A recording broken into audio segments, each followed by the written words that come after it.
The vision is pain. The vision is punishment. The vision is nothing but disaster. I knew you were done, Warhorse, but I didn't think you were just downright stupid. Because Kody Lane sits at home with his feet propped up on the coffee table. All Warhorse thinks about is revenge. All the times you cheated, all the times you had your back up, do your dirty work, all the times you jumped me and bent the rules. It all adds up, but the vision remains the same. You think I'm scared of you? You think I'm scared to be in this match with you? I'm glad you picked a steel cage match, because you think you got the advantage. But I've already won, sugar. You see, Delmar Hall, the tension is gonna be so hot, the canvas might be burning. The tension is gonna be so hot, the cage itself might melt upon itself, but that does not matter, no. That does not matter. I'm in that thick-ass head of yours, and I got your blood boiling, and that's just where I wanted you. I don't like you, Warhorse, and everyone's gonna look at you differently after Saturday night, because I'm gonna embarrass you. This started at Delmar Hall, and by God, it's ended at Delmar Hall.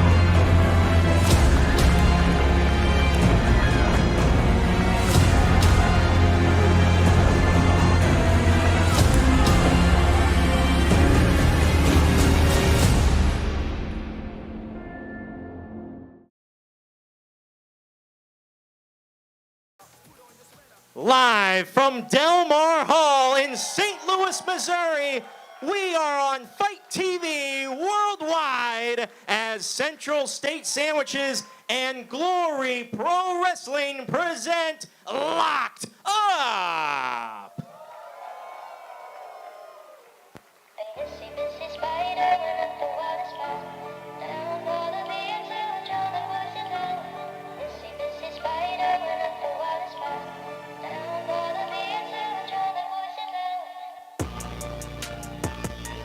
The date is Saturday, Their opening contest is set for one fall. Tonight's bouts have 30-minute time limits. Introducing first, from the spider's web, the arachnid Blair Onyx. And as Ben Simon introduces Blair Onyx to the crowd inside Delmar Hall, it is time for Glory Pro to get locked up. Of course, the main event tonight, that towering steel cage that will hold the main event matchup of Warhorse and Kody Lane. It all comes to an end between those two here tonight at Delmar Hall.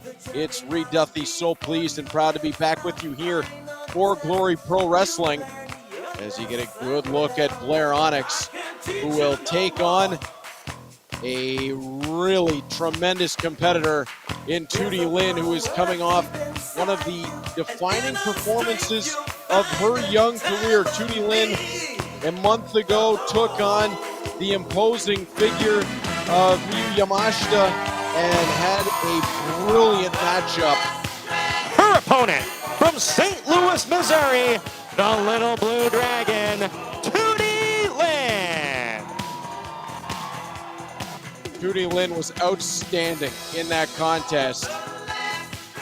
Miyu Yamashita came away with the victory in 12:26 at Glory Pro's Go for Broke, but it was a back and forth, beautiful battle that combined martial arts with professional wrestling.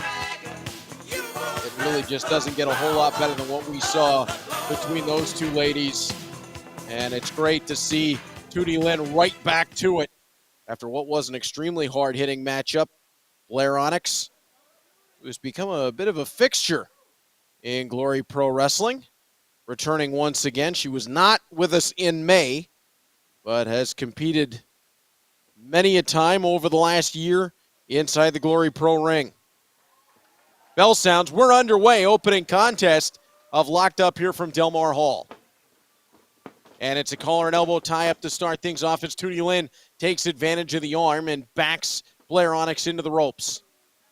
And Onyx will quickly work her way away, getting that rope break.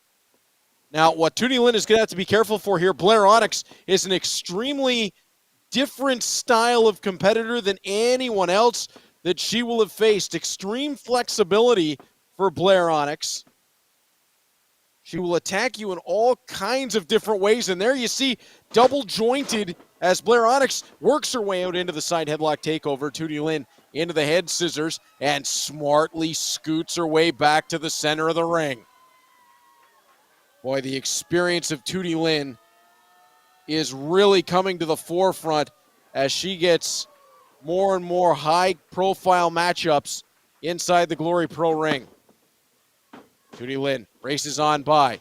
Duck underneath. Blair Onyx hoists her. Tootie Lynn head scissors all the way around.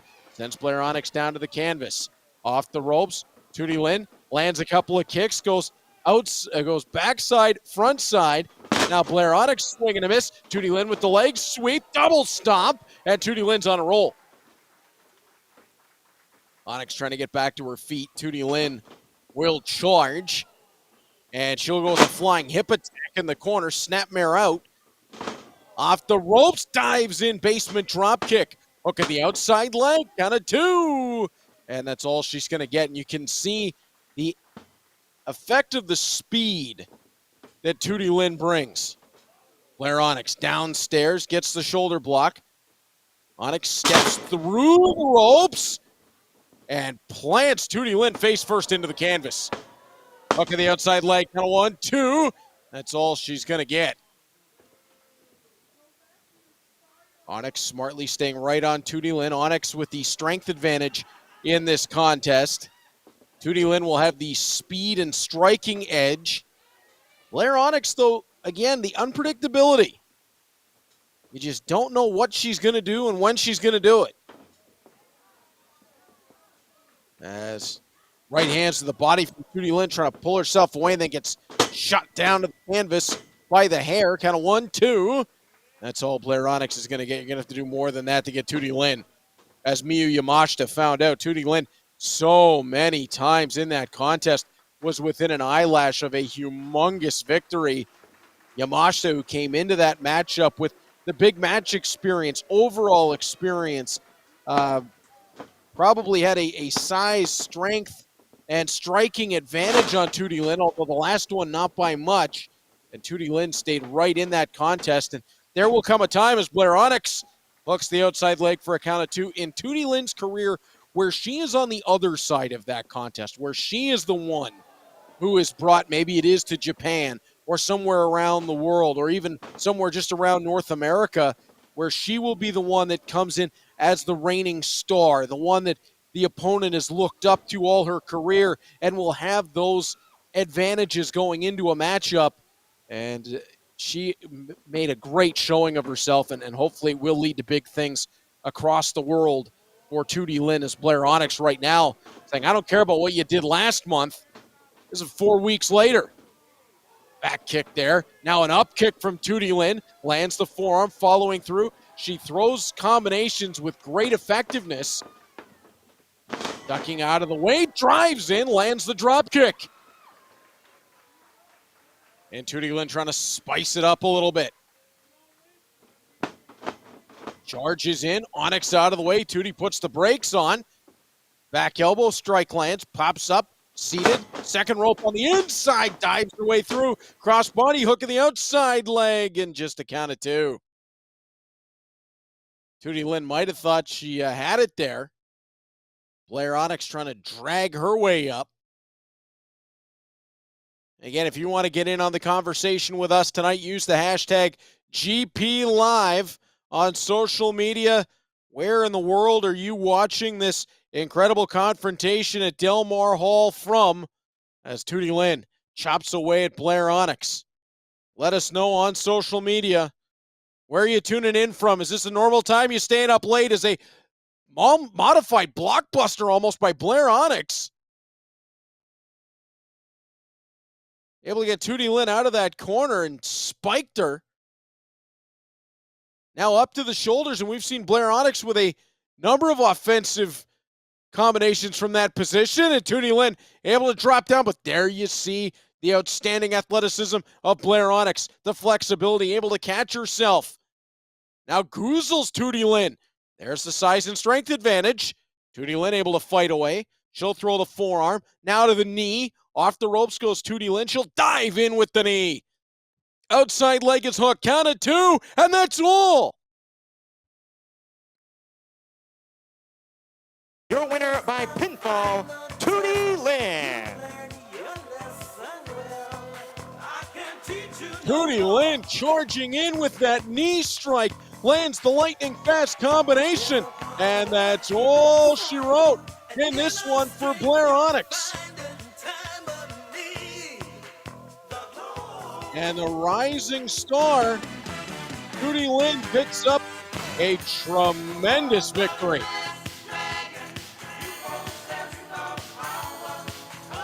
And Tootie Lynn giving props to Blair Onyx. Shake of hands. Oh, you love to see that. Center of the ring. Blair Onyx will acknowledge and raise the hand of Tootie Lynn. As Tootie Lynn gets right back on the winning path off one of the best outings of her career against Miyu Yamashita, picks up the victory over Blair Onyx, and the sky is the limit for that young lady, the little blue dragon. How much she can't do inside a squared circle. And I wonder what comes next for Tootie Lynn in Glory Pro Wrestling.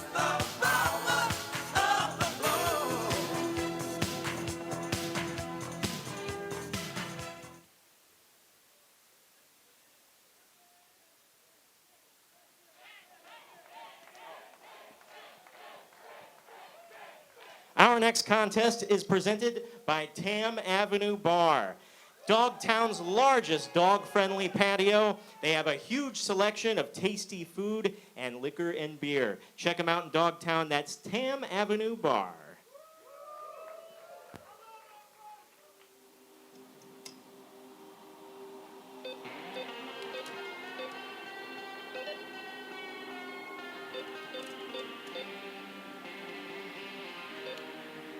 Well, after a quick open to our night, we set for the second match of the evening. And this one you're going to need to be an air traffic controller for. Our next contest is a four-way match set for one fall. Coming to the ring first from East St. Louis, Illinois, weighing 205 pounds, the Moneymaker ATM. And if you're wondering, ATM stands for Mr. All That Matters. The Moneymaker is in the house, and you talk about meteoric rise for young talent out of the St. Louis area. He has been just outstanding since debuting in Glory Pro Wrestling. The athleticism for ATM is on a completely different level. Picked up a victory over GPA back in May. Next, from St. Louis, Missouri, by way of Bosnia, 95 kilos or 209 pounds, Legenda, Edvin. Edvin, the next man out. Edvin, who has been lighting it up on pre-show matchups of late, picking up a win at Glory Pro at the Pageant 3 Powerhouse in a six-man tag match, and then he and Chris Hendrix put on a brilliant singles match at Go for Broke in May. Edvin, who has overcome a number of injuries in his career, very proud of both hailing from St. Louis and his Bosnian heritage. He's not going to be an easy out. You guys aren't going to be easy outs. 215 pounds, Storm Grayson. Been a long time since we've seen Storm Grayson step into a Glory Pro ring. Size, speed, and intensity for Grayson. And he's already looking to get Delmar Hall behind him for this one. Grayson looking for that break, and a win in this matchup could be exactly what provides it.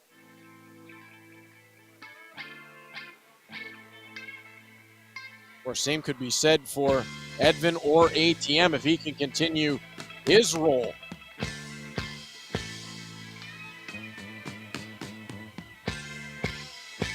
One more to make their appearance for this four-way contest. You see Edvin pacing like a caged tiger on the outside of the ring.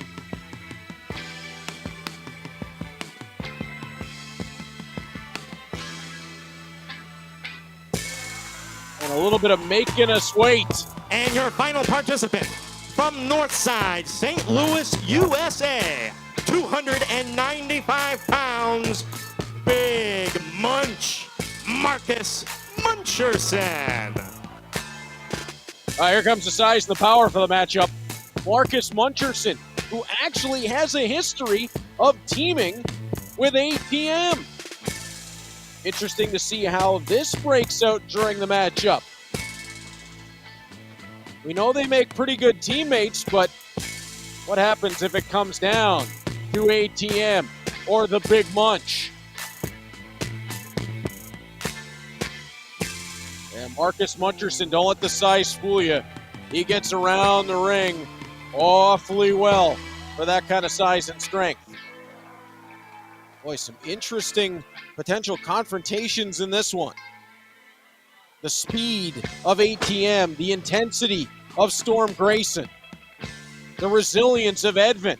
This is a four-way match. Every man for himself. One fall. Your referee is Ned Baker.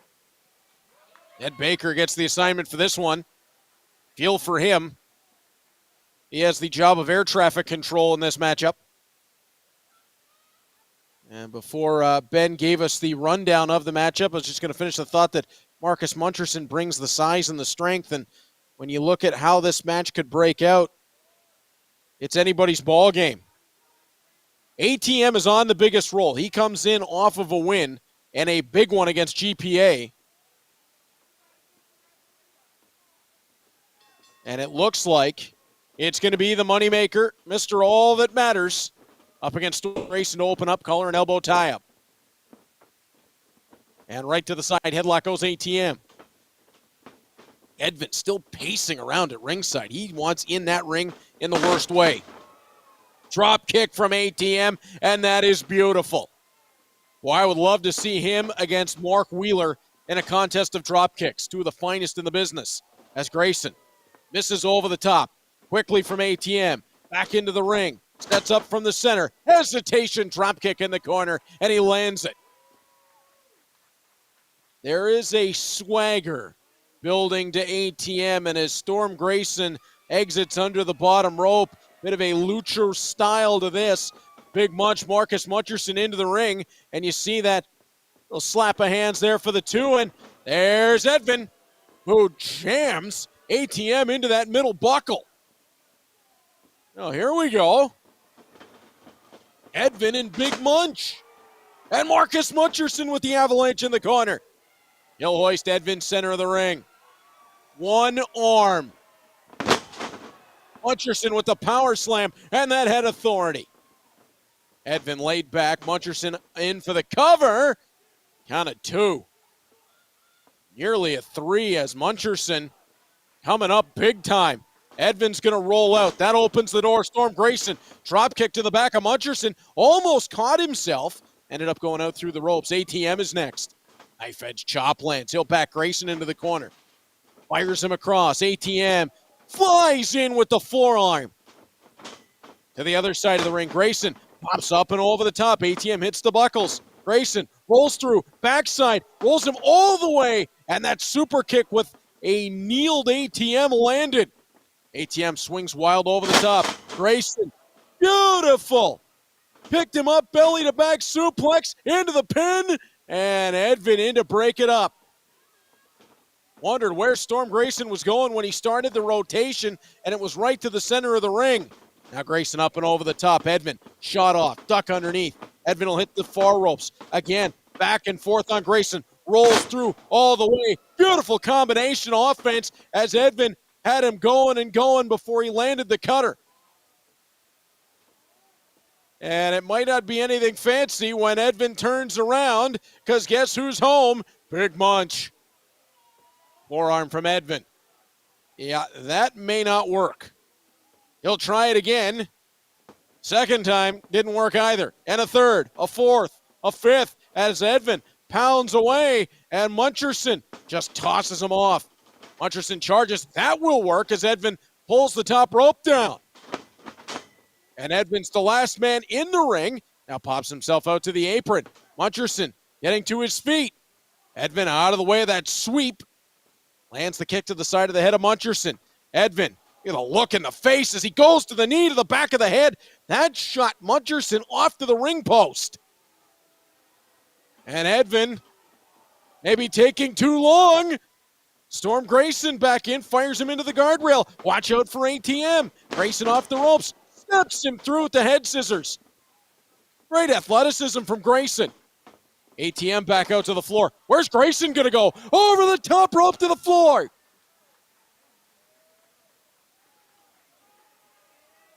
Tope con hilo over the top rope. He cleared it. And Storm Grayson looks fantastic in this matchup. He'll roll ATM back in.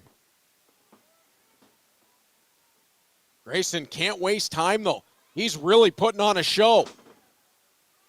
You want this win. You want this permanent spot in Glory Pro Wrestling. Get on top of it. Spinning back kick from ATM. Hooks him. Oh, into the butterfly backbreaker. Continues in motion. Falcon Arrow, center of the ring. Hooks the leg, the shoulder down. Counted 2. Grayson got out. Gorgeous combination offense from ATM. The butterfly backbreaker into the Falcon Arrow. I thought he might be going shades of Roderick Strong with the butterfly backbreaker into the brainbuster. And now Marcus Muncherson back into the ring and maybe a little double team action here. Grayson into Muncherson. Tried to hoist out of the Goozle position. Now gets it into the neck breaker from ATM. Well, that's a new one. Great combination offense. But only one of these two men could come away with the winner's share of the purse. As they square off again, watch out for Edvin from the backside. Oh, Big Munch saw him coming. Gets Edvin down to the canvas. What's this going to be? Big swing? 5 minutes elapsed in the match. Drops Edvin on the back of his head. Now Muncherson hoisting Edvin up. ATM seems to know what's coming. World's strongest slam. As Muncherson calls ATM to head all the way up. ATM, Mr. All That Matters, flies in and, oh, Muncherson suckered him in that time. Hey, it's every man for himself. Gut wrench powerbomb. Muncherson with the cover, counted 2, he's got 3. 6 minutes, 14 seconds. Your winner by pinfall, Big Munch, Marcus Muncherson. Hey, say what you will, but this matchup was every man for themselves, and Marcus Muncherson saw his opportunity. He lays out Edvin, calls his friend ATM to the top rope, and, well, he swerved him.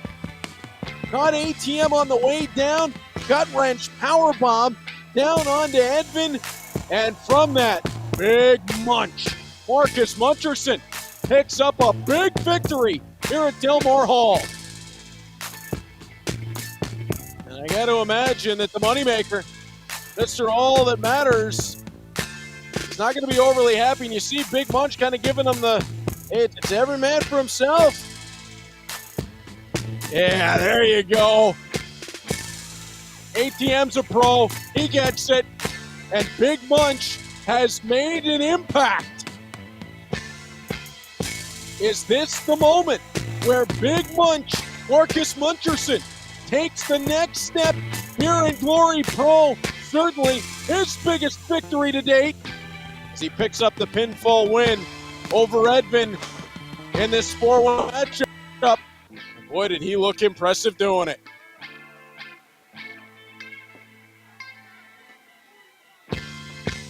I think we need to see a whole lot more Big Munch.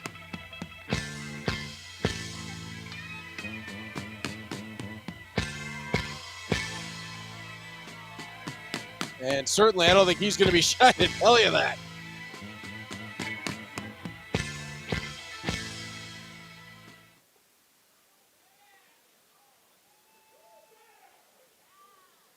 We're going to head back into the ring to Ben. Showtime. Let's go. I'm ready. I'm ready. You ready? Let's go. 1, 2, 3, 4, 5, 6, 7, 8, 9, 10 times on your niggas. I start. 1, 2, 3, 4, 5, 6, 7, 8, 9, 10 times on your niggas. Your next contest is a tag team match set for one fall. Coming to the ring first. His mother calls him son because he shines like one. Rohit Raju. And this is Param. They are the hustle and the muscle. The hustle and the muscle. The former two-time United Glory Tag Team Champions. Of course, the constellation that won those titles was Karam and Xavier Walker. That alliance is no more. But as part of Freebird Rule, Rohit Raju a part of both of those tag teams, both of those three-man teams. And we're getting right to the business end of things early on here, as Karam and Rohit are going to be opposed by an interesting tag team of two young men looking to break out, as Moses the Deliverer is going to team up with a big, strong boy, Ethan Price. And their opponents, introducing first from St. Louis, Missouri, the Deliverer, Moses. I have made it no secret. This young man is always ready to deliver, and very quickly has become one of my favorites to put the boys through here in Glory Pro Wrestling, and one of St. Louis's favorites. His tag team partner from Austin, Texas, he is a big, strong boy, Edvin Price. One combination. That's my knowledge. It's the first time that Ethan Price and Moses have teamed up, and the Hustle and the Muscle are not going to wait for this matchup to start. As Karam hammers Ethan Price, Rohit is all over Moses the Deliverer on the outside. And not surprised to see the Hustle and the Muscle get right down to it. They want back into contention for those United Glory Tag Team titles that'll be defended later on tonight by the team who displaced them as champions, the Philly Marino Experience. Love those guys. And right now, Rohit Raju is sticking the boot right into the throat of Moses, though Ethan Price just posted Karam. Moses, reversal. Rohit runs through him with the shoulder block. And Rohit, like somebody carved him out of granite. 2 decades of pro, and he looks just as good as the day he walked in tremendous shape. He might be in the best shape of his career now. Cardio for days as Rohit hits the ropes. Duck underneath. Moses on the way through. High up into the air for the crossbody. Speaking of in great shape, Moses just continues to get better and better inside squared circle. We thought he was tremendous as a part of technical difficulties when they were the United Glory Tag Team Champions, but he has just continued on that upward trajectory as he hits the shotgun drop kick and then kicks back up to his feet. Karam still down after being sent to the post by Ethan Price. From the corner, Moses with the tag in. Price will be the legal man. Double team with the hip toss. Count of 1, and that's all they're going to get you. You have got to do a whole lot if you're planning on keeping Rohit Raju down for any length of time. Whether you like Rohit Raju or not, whether you're a fan of the shenanigans and the nonsense, or whether you despise him for it, one thing you cannot deny: he is brilliant inside the squared circle. as a belly-to-belly suplex. Speaking of brilliance, Ethan Price out of nowhere with it. Just a count of 2. Great execution by Price. He hooked one of the arms of Rohit Raju, a bit of an over-under body lock, popped the hips, got lower than Raju, got him into the air, turned his body beautifully. Great movement of the hips to come all the way through with that. That couldn't have been any better if it was done at a freestyle wrestling meet by some of the best in the NCAA. As a knife-edge chop from Moses the Deliverer. Off the ropes goes Moses, and from the outside, Kara makes his presence known, and then Rohit with a boot to the side of the head. Everything Rohit Raju does is with intent to hurt. As Karam tags in. And now the fun may stop for Moses and Ethan Price, the biggest man in the matchup, the monster, Karam. And the the left hand, just floored Moses. Gotta be like getting hit with a shot put ball. If you've never seen a close-up on the size of the hands of Karam, like Paul Bunyan's skillet, they're huge. As Rohit, never a stranger to bending or flagrantly breaking the rules, as he strangled Moses over the bottom rope and then strutted his way away. Moses trying to fire back, knife-edge chop, forearm. Oh, Karam says not so fast. And over to the corner goes Moses. And the most experienced man in the matchup tags back in. That is why this team is so devastatingly good. Snap suplex by Rohit Raju. It's the experience and the in-ring skill, the generalship of Rohit Raju mixed with the raw power and potential of Karam. As Rohit jams that knee right down into the bicep of Moses the Deliverer. I think in Karam, Rohit sees somewhat of a kindred spirit. Somebody that, if Rohit was that size, would be doing the exact same things that he has Karam doing. Oh, Rohit rolls the dice, holds on, suplex position, sits him out with the face buster. Look at the outside leg. That's a count of 2, and Moses kicks out. And there is the experience of Rohit. He just knows how to roll one move into another to create these brilliant combinations. Karam tags his way back in. He'll charge the corner, and Moses with nowhere to go. High impact. And now Karam, big, mean. He'll slow this match down as much as he can. He wants to make Moses suffer every moment that he's in that ring. Count of 2 off the headbutt that floored the Deliverer. And now cranking on the chin and the face of Moses. Moses trying to fight his way back to his feet. Mentioned the United Glory Tag Team titles on the line tonight. The Crown of Glory Championship. And that right next to the cage match in the main event is the double show stealer tonight, as Camaro Jaxon will defend the title, although he does not have physical possession of it, against the man who stole that title back at the pageant in April, Calvin Tankman. What a matchup that's going to be. What are we going to see when the Quadfather gets in there against the Tank? An overhand chop from Karam.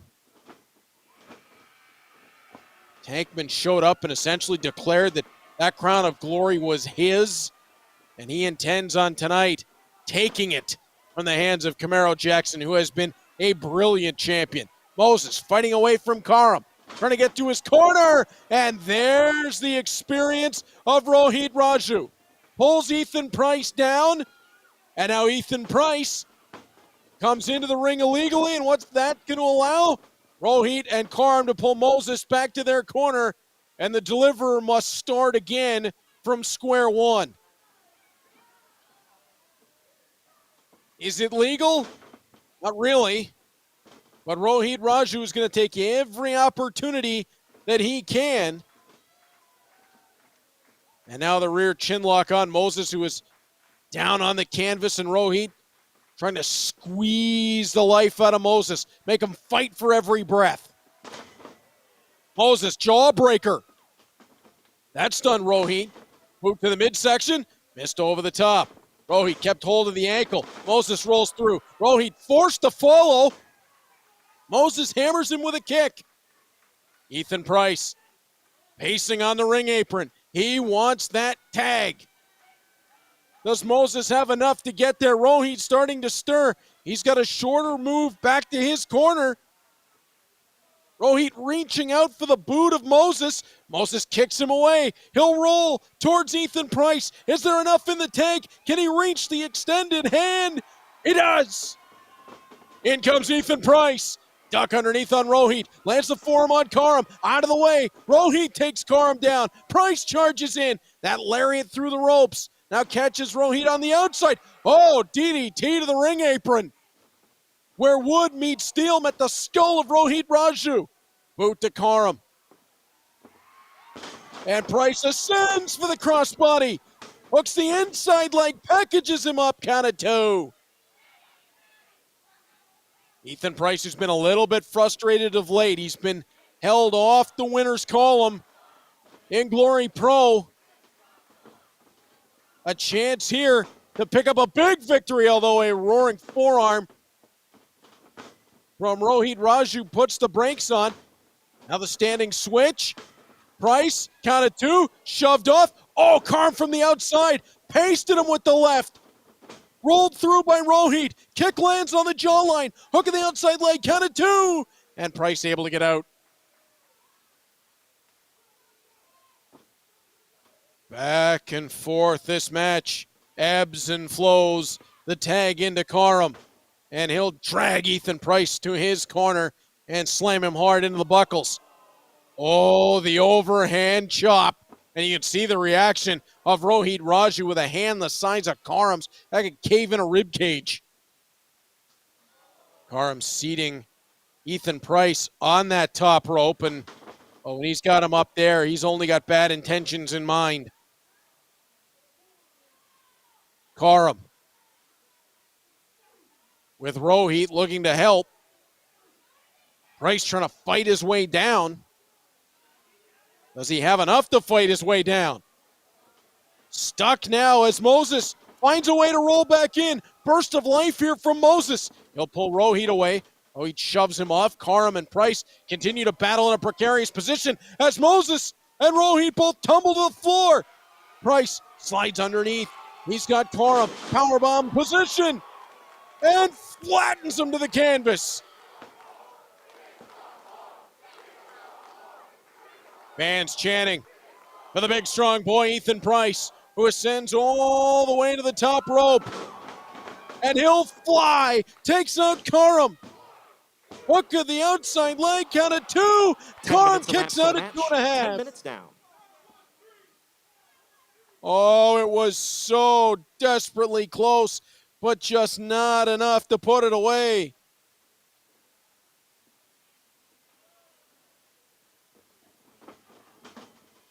Now Rohit right back in. Takes Ethan Price down.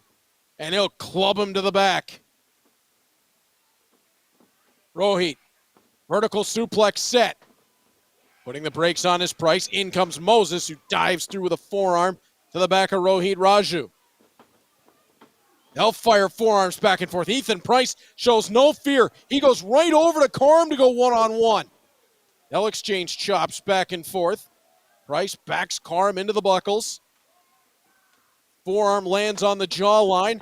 A look to one another. Little do-si-do action perhaps. Oh, Price turned around. He took a left hand from Karam. Now Moses takes the boot right back into that leaping flatliner from Rohit Raju. Oh, Price able to pop back up. He lands that 1 foot across the jawline. Karam boots him down to a knee. Knife edge chop sends Price right back down to the mat. And after a burst of life from this young combination, it's the hustle and the muscle right back into control.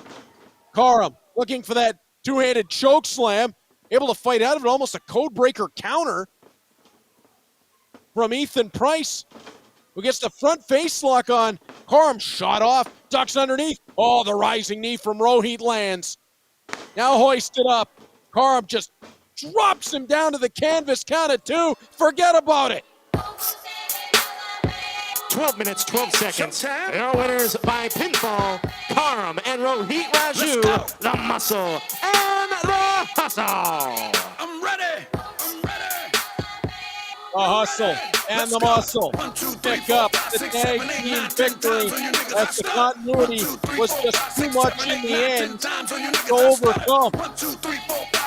Oh, he started it off with that rising knee that lands on the jawline. That's followed up by Karam taking Ethan Price into the light and then straight down to the canvas. And you got to believe that the Hustle and the Muscle are right back on a potential path towards the United Glory Tag Team titles, currently held by the Philly Marino Experience. We know they want another shot at them. I got 2 for a birthday. You haters is soft. You haters can't mess with the kid on his worst day. I mean, I work. And there you get a good look at your winners. They are a devastating combination. And once again, Ethan Price on the wrong end of a pinfall. We know it's been getting to Price a little bit. Last month, he really started to kind of have those frustrations boil over. And now Moses over to him, and Price shoves him away. And it might be best in everybody's judgment here to just let this go and move on. As Moses trying to have a conversation with Ethan Price, he brings him out to the center of the ring. Going to cheer Ethan Price up a little bit. Price put on another really good showing for himself. It's been a little bit of bad luck lately for Ethan Price.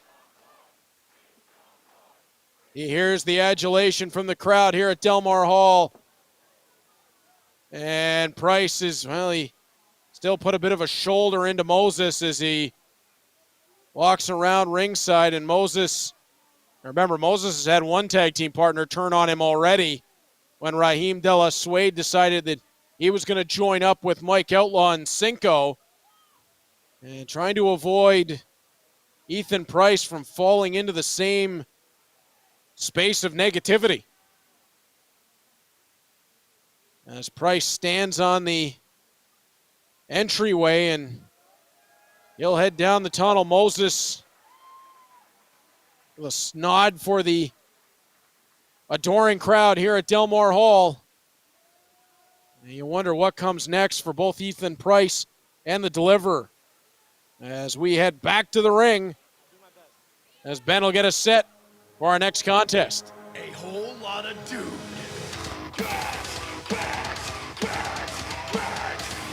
Your next contest is set for one fall.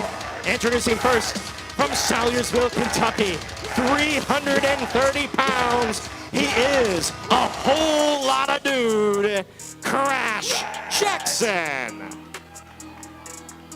Crash Jaxon making his way out to the ring, and as the tagline says, whole lot of dude at 330 pounds.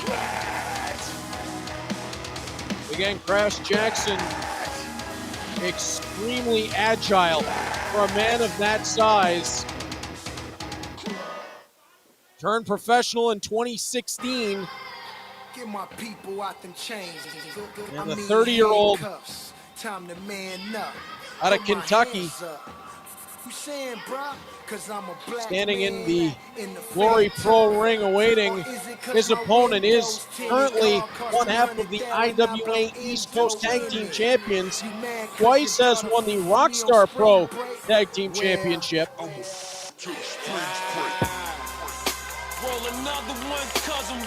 And the problem for Crash Jaxon is that imposing His figure. opponent from Flint, Michigan, weighing 267 pounds, big, flexy, Xavier Walker.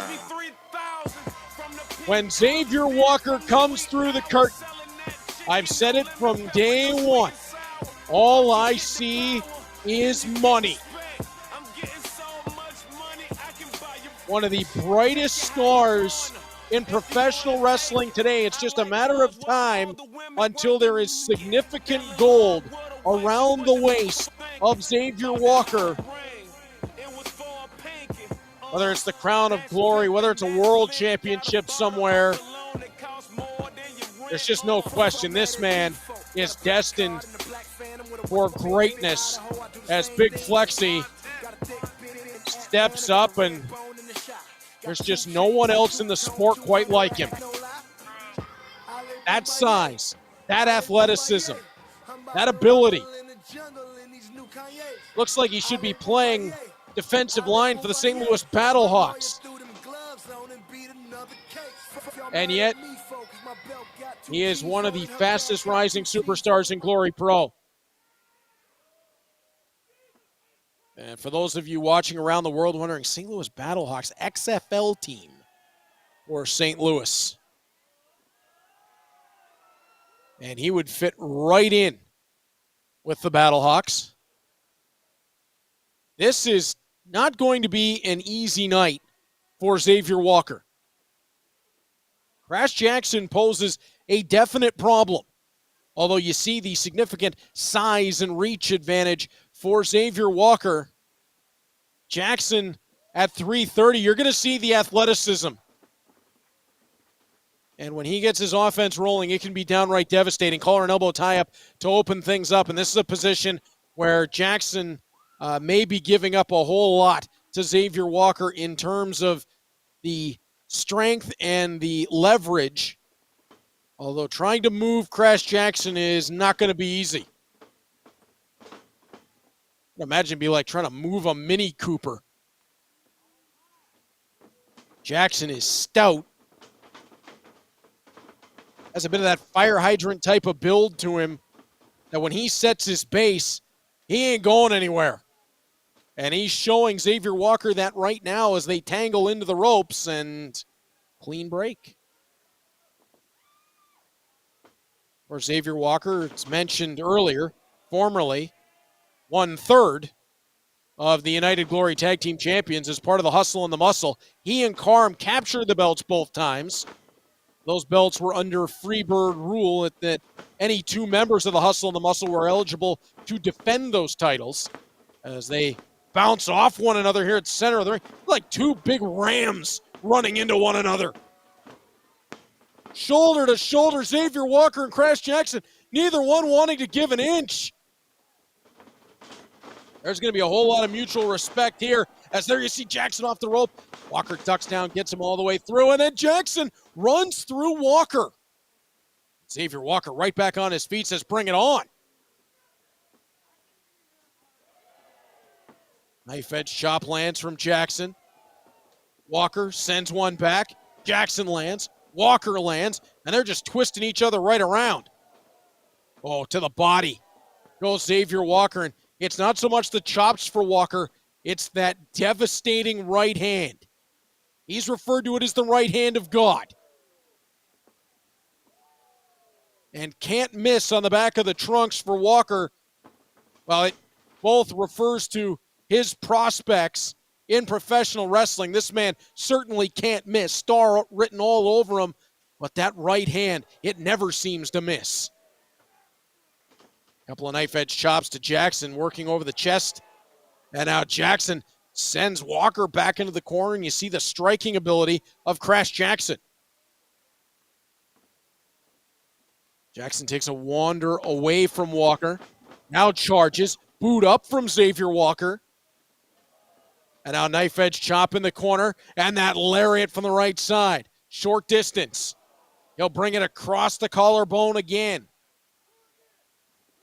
And a third time as those big old arms of Xavier Walker doing the damage. Walker sends Jaxon across the ring. Jaxon out of the way, and there you see the athleticism at 330. Jaxon puts the brakes on, not in time, as Walker takes him down with the shoulder. Like somebody carved Xavier Walker on a marble. Jaxon hits the brakes. He'll put the elbows to the back of the head of Walker. Takes a step back. Walker puts the boot on the jawline. Jaxon responds with a chop. Saito suplex.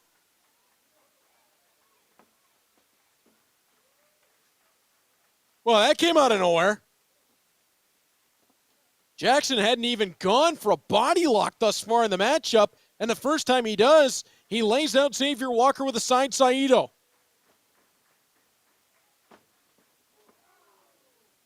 Hammering with the clubbing blows to the back of Xavier Walker. Almost a trapped northern lariat. Knife edge chop from Jaxon will send Walker down to his knees. And Crash Jaxon suddenly in control of this matchup. Oh, back elbow from Walker, and the point of the elbow landed right to the point of the jaw, but Jaxon able to shake it off quickly, and he throws the forearm. That felled Xavier Walker down to the canvas. Jaxon out over top of his towering opponent, gets a count of 2. You can see the speed that Crash Jaxon wants to work at.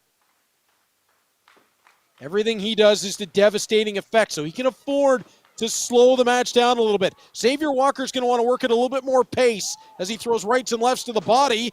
And then the forearm again, right along the jawline. And Xavier Walker down in the corner. Trying to pull himself up as Crash Jaxon. He's about to crash into the big fella. Jaxon charges. He got every bit of that. Off the buckles comes Walker, and an avalanche to the center of the ring. It's a move we've seen Jake Something use to great effectiveness. Jaxon. Oh, senton. Count of 2. Just a straight seated senton from a standing position.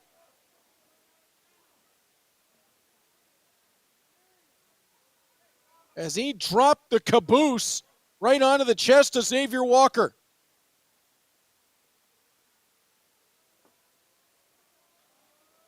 A lot of times you see that seated senton from either the second rope or the top rope flying in. At 330, Jaxon doesn't need the leverage off the ropes. Oh, and he hammers Xavier Walker. Right arm lariat. Count of 1, count of 2. Upsets and no. Xavier Walker able to kick out. Oh, I thought that was going to be it right there. And Crash Jaxon back to a seated position, has to be wondering the same thing. When he crashed down on top of Xavier Walker in that seated position, following it up with a lariat, you had to believe that this match was on the verge of ending. And it would be one of the bigger upsets of the year in Glory Pro if Crash Jaxon were to come away with the victory. As Jaxon starts to ascend the turnbuckles. On the inside. Where is this fella going? 330 on the second rope. Xavier Walker's going to want to get out of the way, or they're going to need the world's largest spatula to get him out of the ring. Jaxon, oh, went for the frog splash, no water in the pool. Oh, there's no way that felt good. That's going to drive all the air right out of Crash Jaxon. Xavier Walker using the opportunity to get back to his feet. Jaxon is stinging, and Walker lands that back elbow. Right on target. Again, Jaxon charges. Boot up from Walker. Jaxon forced to turn away. Walker put that boot up. Jaxon follows through with the forearm. Walker across the ring. Hits the buckles. Rebounds right out and runs through Jaxon with a lariat. And Crash Jaxon, who his gold in pro wrestling has been predominantly as a tag team competitor, there's nobody in that corner to tag. You got to deal with Xavier Walker now, who's on a roll one-on-one. Off the ropes. Walker up and over the top on Jaxon. Trying to hoist him. He got him up. Power slam from Walker. Might not have gotten all of it, but he got enough. Jaxon got back to his feet. Walker slides behind. Ripcord. And he ended up just tripping Jaxon down. Back of his head hit the canvas. Walker off the ropes. Elevates. Lands the elbow. Right to the chest. Count of one. Count of two. Is that? No. 2 3/4. Looked like Jaxon just got tangled up as Xavier Walker was trying to set up something rolling through that ripcord position. And what it ended up doing was just as effective. It might not have been as pretty, but he ended up tripping down over the foot of Walker, and he hit the back of his head on the canvas. I'm amazed he wasn't knocked out. He went straight down, back of the head first. And now the Goozle. And you know what comes next? Oh, Jaxon able to fight his way out of it. Lands the headbutt. Pulls Walker in. Up to the shoulders. Crash Jaxon turning this match in the blink of an eye. Death Valley Driver. Count 1, 2, and no, again, almost the upset of the year. The finish on that, dare I say it, looked reminiscent of a Spicoli driver. Like Jaxon was trying to turn a page of history all the way back. The late, great Louis Spicoli, who used that to devastating effect in his career. And if all you've seen of Louis Spicoli is Rad Radford, please do some research. Oh, right hand of God. Hook of the outside leg. Forget it. You could count to 3, 33, or 2 tomorrow. Nobody sets up when that right hand lands. Xavier Walker. The most devastating right hand in professional wrestling lands again. And Xavier Walker picks up an impressive win over a game Crash Jaxon.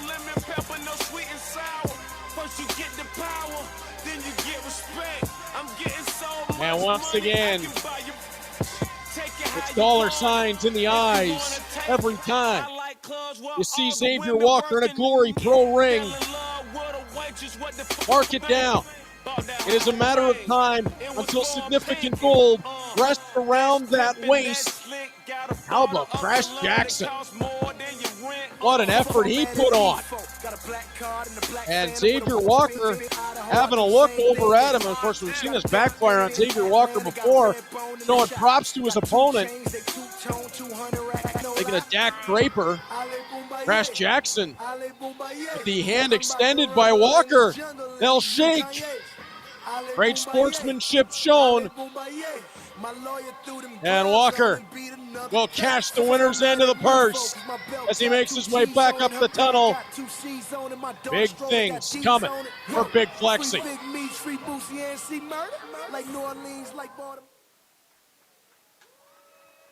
And some adulation from the Glory Pro crowd for Kentucky's Crash Jaxon. Boy, did he deserve it. He just went to battle with Xavier Walker and put on a great showing for himself.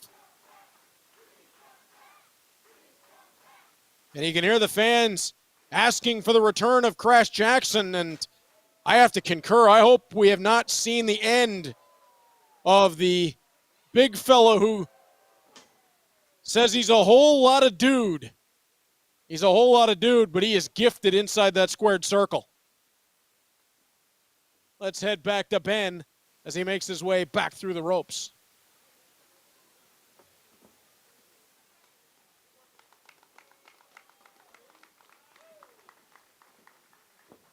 Our next contest is presented by the Know the Ropes podcast.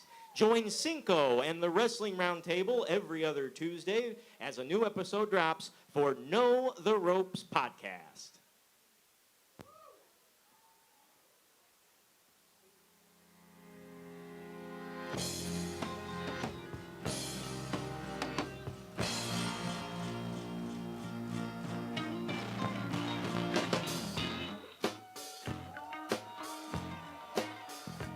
This is a tag team Oh, that match music set means for only one thing. fall.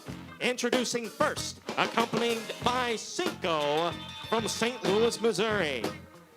The whole thing, Rahim de la Suede.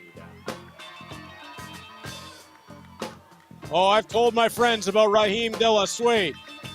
And that's Cinco flashing a whole lot of cash. Oh boy.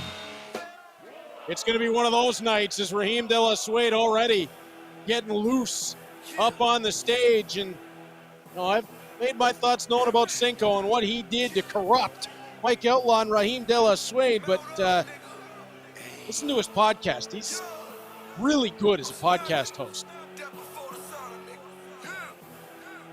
Wrestling Roundtable, Know the Ropes podcast, I recommend.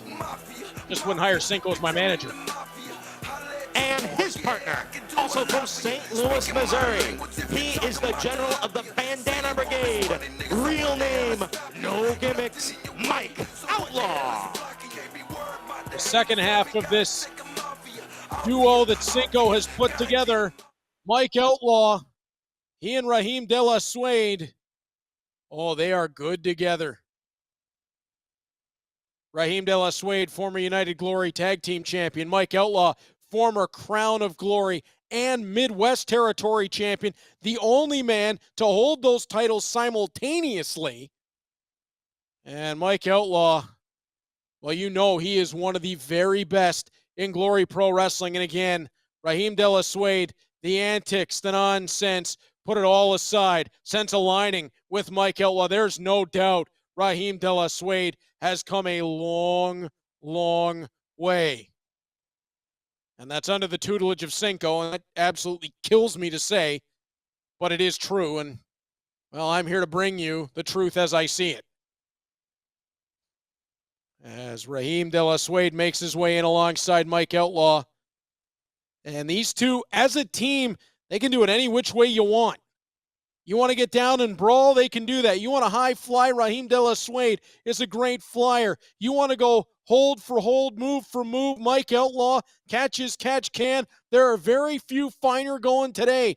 Anything you want to do, these two are more than capable of doing, as right now, they're giving a whole lot of trouble to Ben Simon, and Cinco is still carrying around that big wad of cash. That makes me a little bit nervous.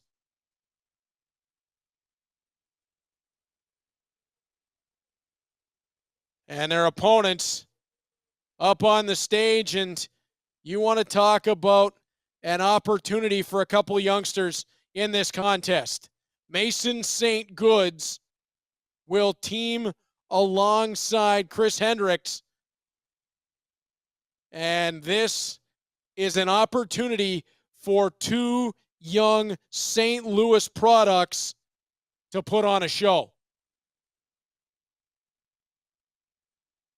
What are they going to be able to bring to the former Crown of Glory champion, the former United Glory Tag Team champion, Mason St. Goods and Chris Hendrix stepping up to take on the challenge.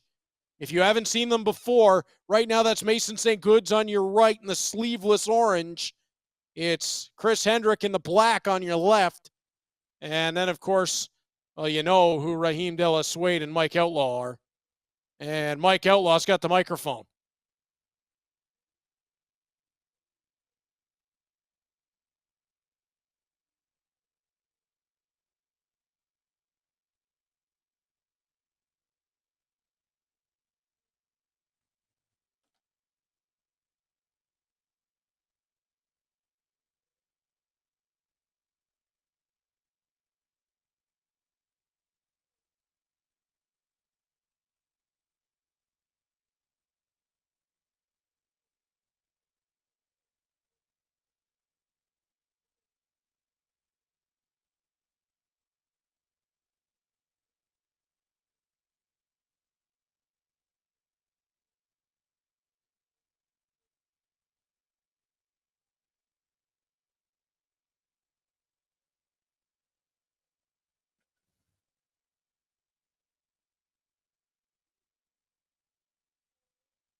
Oh, I wondered what all this money was for. Cinco flashing the cash to try to get Mason St. Goods and Chris Hendrix on their side. And that's a lot of money right now in the hands of Chris Hendrix. Hendrix tosses it back. Here we go. It's Mason St. Goods paired off with Rahim de la Suede. Chris Hendrix is paired off on the other side with Mike Outlaw. And now a twist round. Both men put the brakes on. Charging, and Outlaw and De La Suede almost run into each other. Hendrix elevates. He takes them both over. They don't even have the hoodies off. Over to the corner. Hendrix holds up Outlaw. Suplex. St. Goods flies his way in. Beautiful somersault senton coming back into the ring on the slingshot. St. Goods charges. He'll fly into the corner with the lariat. Duck underneath on Outlaw. Takes the arm. Sending him back across. Reversal. Outlaw sends Mason St. Goods to the corner. He'll pop up and over the top. St. Goods cartwheels over Outlaw. Now elevates with the drop kick and lands it. He's been working out with ATM. You can see it in the legs. Count of 1, 2. That's all he's going to get. As we nearly had, I said it in the last match, we almost had upset of the year right there. Mason St. Goods staring down at Mike Outlaw, and boy, he looks good, pardon the pun, to open this matchup. Mike Outlaw able to fight his way down. Now the strength potentially taking over as St. Goods went for the suplex. He gets down the backside, holds on. Outlaw grips the ropes. I think Rahim de la Suede made a tag on the backside. Outlaw knocks Hendrix off the apron. Here comes Rahim. Flatliner elevating into it. Oh, they are just so smooth. As Rahim tears that hoodie off of Mason St. Goods, and he's putting a smackdown on him with it. Rahim. Oh, look at Cinco. Cinco's over there putting the boots to Chris Hendrix. Get Cinco away from him. Tag back into Mike Outlaw. Outlaw, arm wringer. Ducking in. Has that belly-to-back suplex. Let him think about it and dropped him straight down to the canvas. Now Rahim up in that breakdance into the leg drop. Sweeps his way down. Just a count of 2.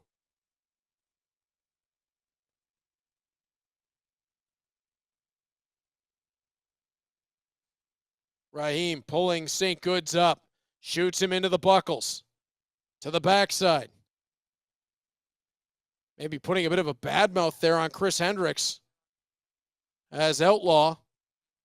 Cut. Right hand over the top. Rahim follows through. Now ducking in. Rahim de la Suede. Shoulders into the midsection of Mason St. Goods. And he's holding him in there. And now Rahim is pulling the official away from the corner. And that allows Mike Outlaw in for the backside. Then Chris Hendrix, who comes into protest, he gets caught by the official. And exactly the plan that De La Suede and Outlaw had worked. Now tag in as Mike Outlaw steps through. Outlaw from a vertical suplex position. Up and over goes Mason St. Goods. Counted 2 and a bit.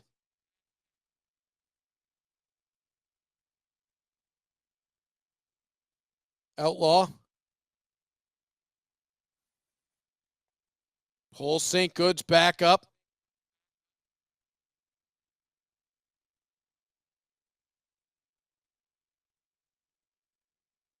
Into the corner. Outlaw strangling away at Mason St. Goods, then diving in is Rahim de la Suede.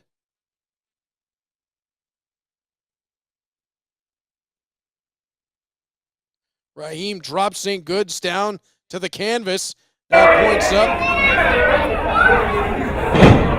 as Rahim to the crowd. Up in the corner is Outlaw. This may be hail to the king. Rahim dives first. Out of the way goes St. Goods. St. Goods over to his corner. And trying to tag Chris Hendrix. In comes Mike Outlaw. He'll get the boots away. Now Hendrix is in. He runs through one, runs through the second, and back up to their feet. Both Outlaw and De La Suede get knocked right back down. Hendrix, tornado off that second rope on the rewind. Into the corner. Rahim De La Suede twists him up and over the top. Hendrix hammers him with that right hand. De La Suede caught. In for the Meteora. Chris Hendrix over for the cover. Count of one. Huge upset. No, count of two. And that's all he gets.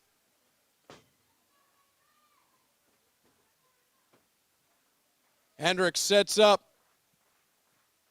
in the corner, looking to charge. De La Suede wants a timeout. There's no timeouts here. Up over the top, Hendrix trying to pull him down the backside. Rahim trying to hang on. Outlaw rolls back in. He'll grip the hands. St. Goods in. He nailed him. Trying to roll his way through Hendrix. After the 2 count, pops Rahim De La Suede up. And now the flying knee from St. Goods. De La Suede's out. He's out cold. Count of 2. Oh, he had enough to reach the ropes. Rahim De La Suede reached the bottom rope. Oh, it had to be instinct. There was nothing else left. He got absolutely pasted. Now Chris Hendrix will drag De La Suede out towards the middle of the ring. Now from the outside, Chris Hendrix looking to fly. 450. Oh, he landed on his feet. Back the other way comes Mason St. Goods. He gets elevated up and over the top. He goes right to the floor. Outlaw out of the way of Hendrix. Charges through him with the forearm. Hendrix back to his feet. Hammered him with the enziguri. Chris again looking for that rewind splash. Caught in the tilt-a-whirl backbreaker by Mike Outlaw. Outlaw charging in at St. Goods, who rolls over the top and captures him. Schoolboy. Outlaw managed to roll all the way through. Hidden blade from the backside. Rahim De La Suede trying to pull himself up in the corner. He'll charge. Rising knee. Down goes Mason St. Goods. He might be out cold. Chris Hendrix back to his feet. Ducks underneath. Rolls De La Suede through. Sliced bread perhaps? Sliced bread perhaps? Oh, De La Suede shovels him off into his partner. Now they go head to head. De La Suede pulling him out on the backside. He's got the trunks. It's not going to matter. It's just a count of 2. Chris Hendrix looked like he might have been setting for a question mark kick and then continued on through. Reverse Frankensteiner. And that might have melted the spine of Rahim De La Suede. Sliced bread. Oh, Rahim De La Suede able to escape. Shoved over towards St. Goods. Oh, and then Hendrix followed through De La Suede out of the way. St. Goods out to the floor. Trying to roll the dice. There was Mike Outlaw. Oh, instead turned it in to an ace crusher. Rahim De La Suede over. Count of 2. Good night. 8 minutes, 21 seconds. Your winners by pinfall, Mike Outlaw and Rahim De La Suede. There's nothing you can do with that tag team finale. Rahim De La Suede and Mike Outlaw, absolutely excellent together. A great showing from the 2 youngsters in Mason St. Goods and Chris Hendrix, but it's not enough as De La Suede and Outlaw show their resilience and show their skill and continuity. Talked about the hustle and the muscle. On the lookout for the United Glory Tag Team titles. These 2 could create a dangerous force, and you know that Mike Outlaw is likely telling Mason St. Goods and Chris Hendrix that they should have taken the money.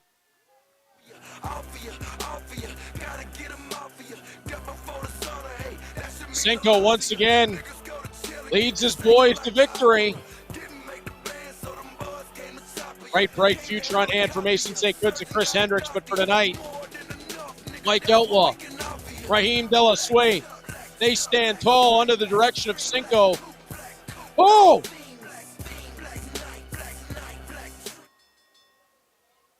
the hell was that? Mason St. Goods just turned Chris Hendrix inside out. Oh, no, no, no, no. Was this the plan all along?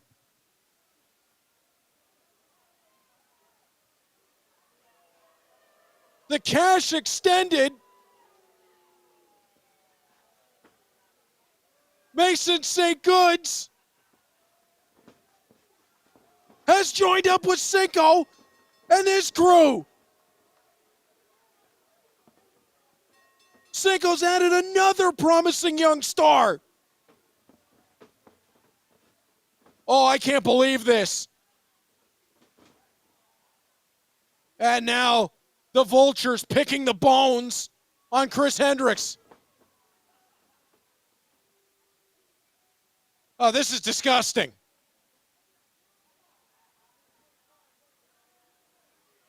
And then Cinco on the... He threw a 1. He threw a 1. As Chris Hendrix laid out on the mat, and Mason St. Goods has apparently joined this conglomeration. Oh my God, look at the talent that Cinco has compiled here. Rahim de la Suede, Mike Outlaw, and Mason St. Goods.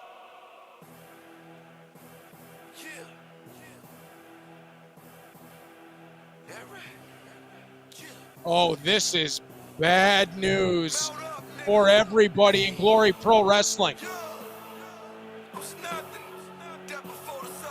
I don't know what Cinco's been selling to these guys, but he got the former Crown of Glory champion. He got the former United Glory Tag Team champion. And now, Mason St. Goods, one of the brightest young stars coming out of the St. Louis area.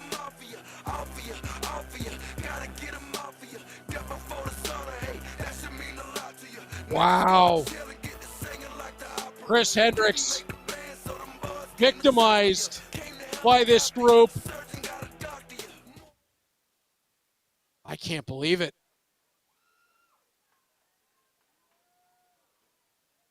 You got to feel for Chris Hendrix. Thought he had a friend in Mason St. Goods, and, well, you just saw how it all ended up right there.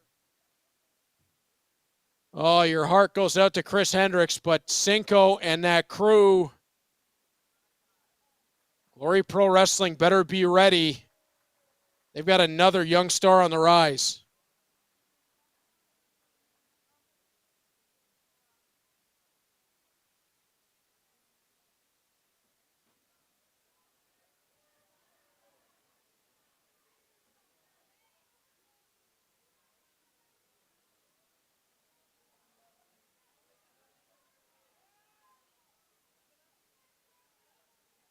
And there you see Chris Hendrix, who's handed that dollar bill that was tossed onto him by Cinco, and I don't think he's going to forget this anytime soon. There's more to this story as we'll go back into the ring to Ben.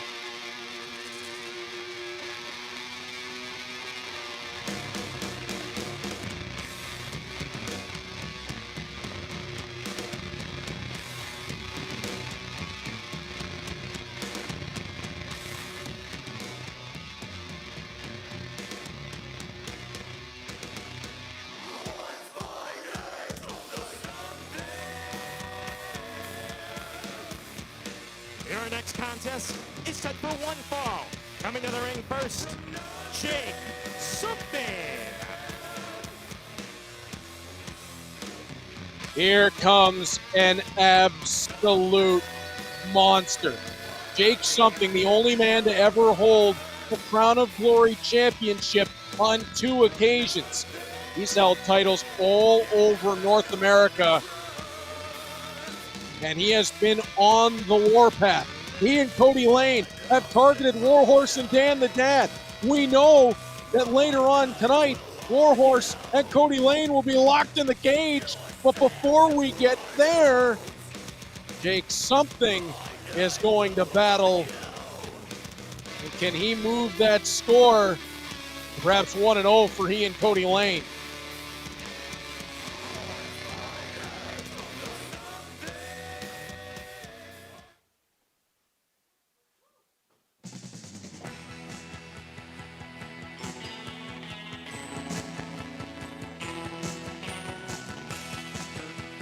But it's not going to be easy. His opponent is motivated for a little bit of revenge. His opponent from St. Louis, Missouri, weighing 202 pounds, he is your father's favorite wrestler, Dan the Dad. He is my father's favorite wrestler. I don't know what to think about that. My dad says he's somewhat of a kindred spirit in Dan. Likes his polos and his coffee mug and his shorts that he said are great for mowing the lawn. I'm really sure I wanted to know all of that, but that's the way things have come down. So Dan the Dad getting set as Jake Something has continued to stick his nose into Dan's business, into Warhorse's business. He and Kody Lane have been thorns in their sides for months. And now Dan looking for a measure of revenge of his own before the latter pairing gets locked up tonight in our main event. Of course, that's not all that's left on this incredible show either. The United Glory Tag Team titles still to come. The Crown of Glory title. Can the champion Camaro Jaxon get physical possession of that belt back from Calvin Tankman and use the hashtag GP Live? You can get me at RC Duthie, that's D-U-T-H-I-E, and let us know who you think is going to come away from the Steel Cage main event with their hand raised. Will it be Kody Lane or Warhorse that wins the epic finale between those two? At least we hope it's the finale, because there's not much more those two can do to one another. Collar and elbow tie-up, an obvious size and strength advantage for Jake Something in this contest. And the Dad is absolutely slick in that squared circle, though, although right now it's Jake Something attempting to maul Dan. Dan able to roll out the backside. Dan brings an amateur wrestling styling to the mat. And he is very adept as he gets the go behind the waist lock. Standing switch now as Jake Something gets it. Switched right back for Dan the Dad. Jake reaching over the top. He'll grab the side headlock. Uses it for the spin. Better leverage this time as he gets Dan under the left arm. Bit of a chess match to open up as Dan responds with a side headlock of his own. There's the power of Jake as he brings him off his feet. Jake will fire Dan off into the ropes. And Jake steps through him with the shoulder. Hook of the outside leg. Quick count of two. That's all he's going to get. And Jake right to the rear chin lock. Trying to force Dan the Dad to carry every bit of that size. As Dan back up to his feet, you can just see the size mismatch in this contest. But Dan with the go behind. Of course, Jake Something holds a size and strength advantage most times. He heads to the squared circle as he levels Dan with a back elbow. Dan to the buckles. Jake fires him off across the ring. Dan steps right back into him with the lariat. Barely moved Jake. Now the knife edge chop lands. How about a second? Dan takes his time and hammers him with it in the corner. Jake trying to peel off. Caught again. Knife edge chop one more time as he's sending him around the ring right now. Reversed. Jake, swing and a miss. Here comes Dan. Dan levels him with that right hand jab, and you got to watch for the left hand when Dan mixes it in, and Jake Something knew what was coming, and he gets out of dodge. Fans may not be fans of it, but it's smart on his part as Dan says, I'm not going to stand for this. I'm going to get out there into the crowd, and I'm going to try to bring you right back in, big man. Knife edge chop lands.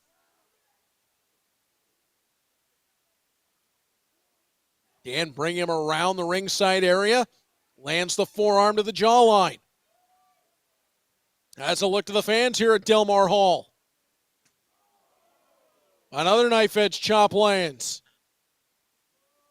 Dan taking his time out on the floor. Look at the look on the face of Dan the Dad. It's not often you see him so obviously serious inside the ring. He's usually having some fun. He gets down to business, but this is all about business tonight as Jake Something sends Dan over into the post. And Dan in some trouble out at the guardrail. And again, Jake Something posts Dan. And down on the floor, Dan the Dad is going to have the count put into him. Bad situation to be in. Jake Something, I mean, you might have better luck fighting a grizzly bear than you do trying to fight Jake, and Dan's going to beat the count. Just barely after getting posted twice, does he manage to get himself back into the ring. Dan trying to get back to his feet. Jake levels him right hand. And those are big old soup bone rights coming in. Oh, Jake just ripped that polo. And the knife edge chop sends Dan down to the canvas. Count of 1, 2. That's all he's going to get. This situation has become extremely personal between all four of the men. So Jake Something and Dan the Dad, and then Kody Lane and WARHORSE. Really not sure what began all of this. At one time, it was Kody Lane and Dan the Dad who had a very personal battle. WARHORSE got involved. He then came to the aid of Dan the Dad, which led to Kody Lane enlisting the services of Jake Something on his side. And somehow, Dan and Jake have just had this boil over. Off the ropes goes Dan the Dad, and he is hammered on the way through. Avalanche at the center of the ring by Jake Something.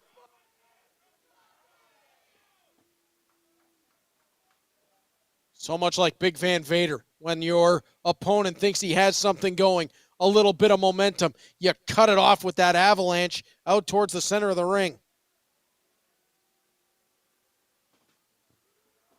Jake hoisting Dan up to his feet and hammers him. Short arm clothesline. And that's not just any short arm clothesline. That is one of the biggest arms in wrestling that just made a dent in the chest of Dan the Dad. And Jake over to pick him right back up to his feet. Hoists him. Power slam position. Puts him right down to the mat. Count of 1. Count of 2. And 2.5 is all he's going to get. Jake Something staying right on Dan the Dad.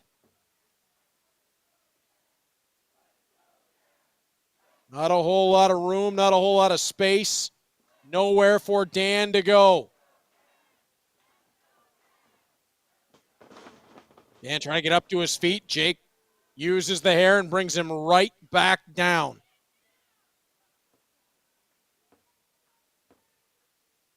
And that chin lock driving the energy out of Dan the Dad, forcing him to fight for every breath, while Jake Something is just able to use his arms. He can get full breaths into his lungs. Almost use this position to reset and recharge, while Dan might be going out here. You see the strength of Jake Something, and that nearly dropped for 3. Dan's still going. How many times have you seen somebody have the strength of Jake Something to be able to threaten a victory by a rear chin lock? Smart move here by Jake as he stepped over the arm, but Dan kept going, kept fighting, and the jawbreaker lands. Dan's got to get a little something going, though, on the back of it. Jake charges. Dan's out of the way. That will help. Jake hit hard. Sternum first into that top turnbuckle.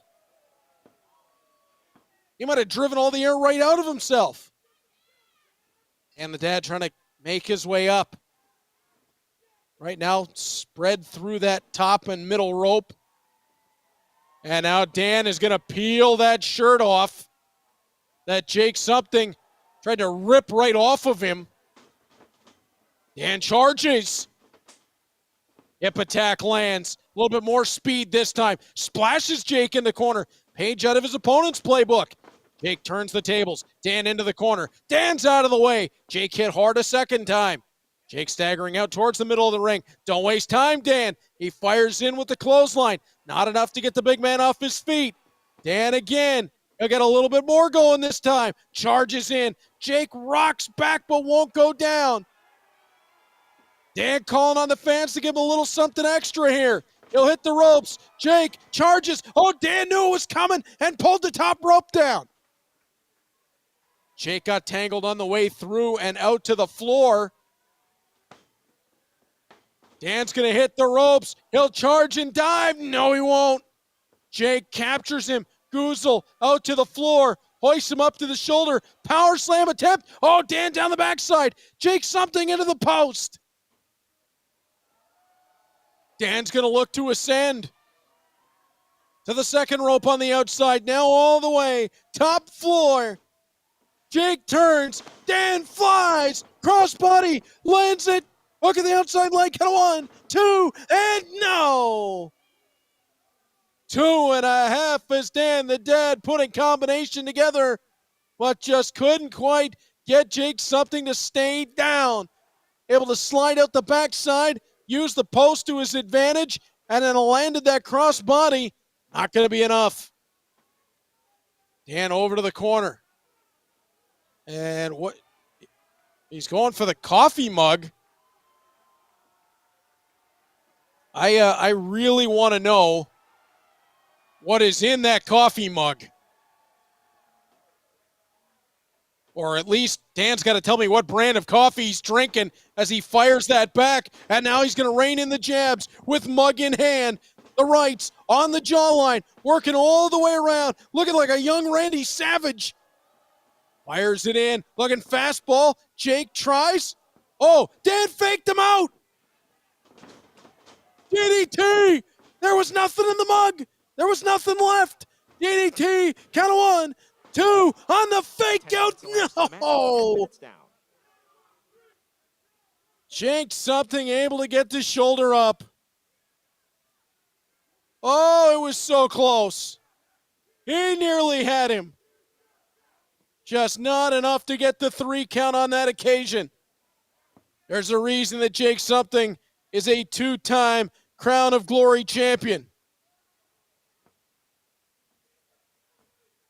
Incredibly resilient, incredibly tough. As Dan sets all the way up to the shoulders he went. Jake rolled through. Now Dan caught. Powerbomb position. Sit out powerbomb. He left a dent in the ring mat. And no, it's not going to be all. 2 and 9 dents.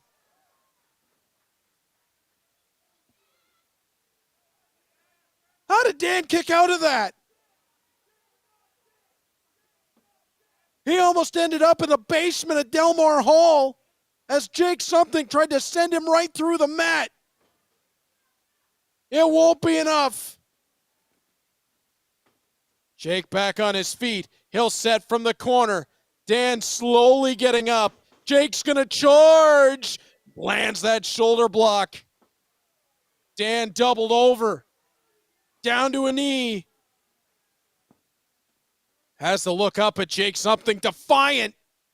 Dan's not going to give this up easily. Jake ready to charge again.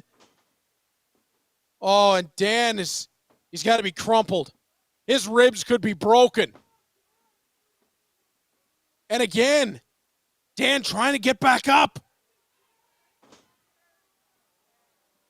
Jake in position to charge, and Dan falls down to the seat of his pants in the corner, and Jake now just standing on his collarbone as he climbs his way up. Does Dan have anything left in the tank? Oh, maybe he does. Captured him. Power bomb of his own. Jake bounced off the ring mat. Can he get over? Count of 1, 2, and no. one more time. Jake something gets that shoulder up. Oh, what a matchup.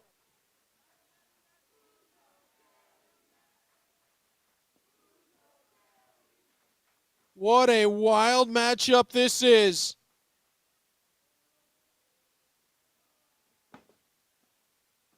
As Dan now trying to pull Jake something up to his feet. To the shoulders. No, and this might be a bad decision here. Dan the Dad trying to match strength with Jake something may not be the way to go. He might want to try to use some of that speed and some of that unorthodox offense, although he tried to get him up. Not enough in the base. Jake, oh, right hand on the jaw. And now Jake sets. Dan might not know quite where he is. Jake ready for him. Perhaps Goozle position. No, it's another right hand. Crossed onto the jawline. Dan is down. And there may be a count that has to get put in here. Well, Jake is going to avoid that by pulling him back to his feet. One more time with the right hand. And Dan's legs are spaghetti. Make it a fourth right hand. How much more can Dan take? Oh, coming back with the series of jabs. Where is he getting this from? Wainwright, fastball. Oh, he might have knocked him out. The sound that made off the jaw of how is Jake back? Jake something able to get down off the shoulders. Dan ducks under the clothesline. Caught. Black hole slam. Hook of the outside leg. Count of 1, 2. It's still not over. Oh, I don't understand. I do not understand. How are they still doing this? 15 minutes elapsed, 15 minutes down. That looked like a certain end. These two men battered, exhausted, and neither willing to give an inch. Jake something hauling Dan the Dad back to the corner.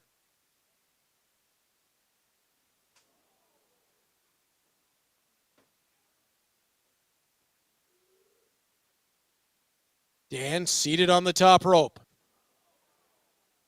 Jake fires the right hand in.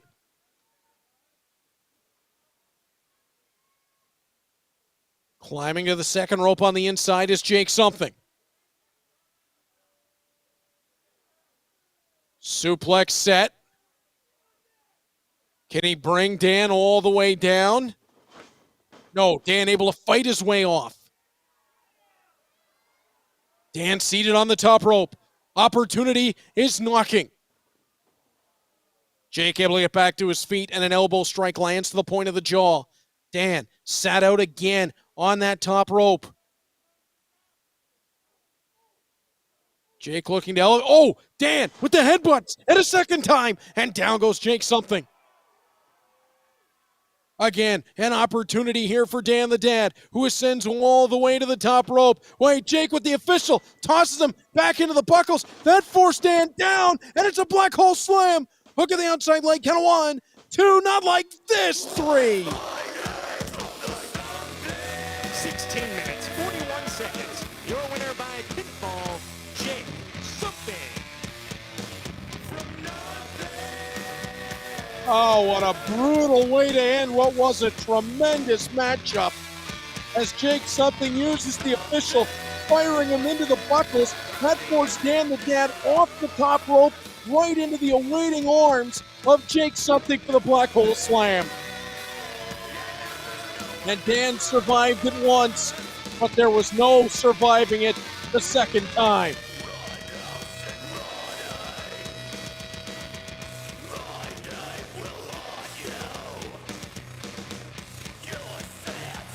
And as his song says, my name will haunt you.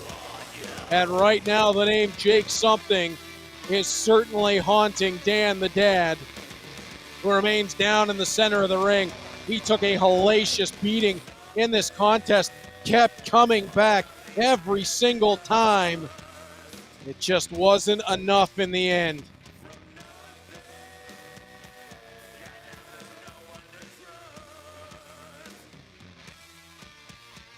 Jaxon picks up the victory.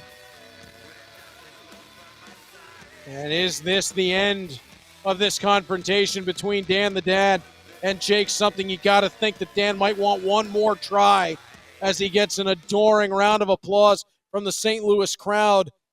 He put his body through hell in this matchup, nearly came away with the victory. Oh, what a contest that was. As we'll go back to Ben, who approaches the ring.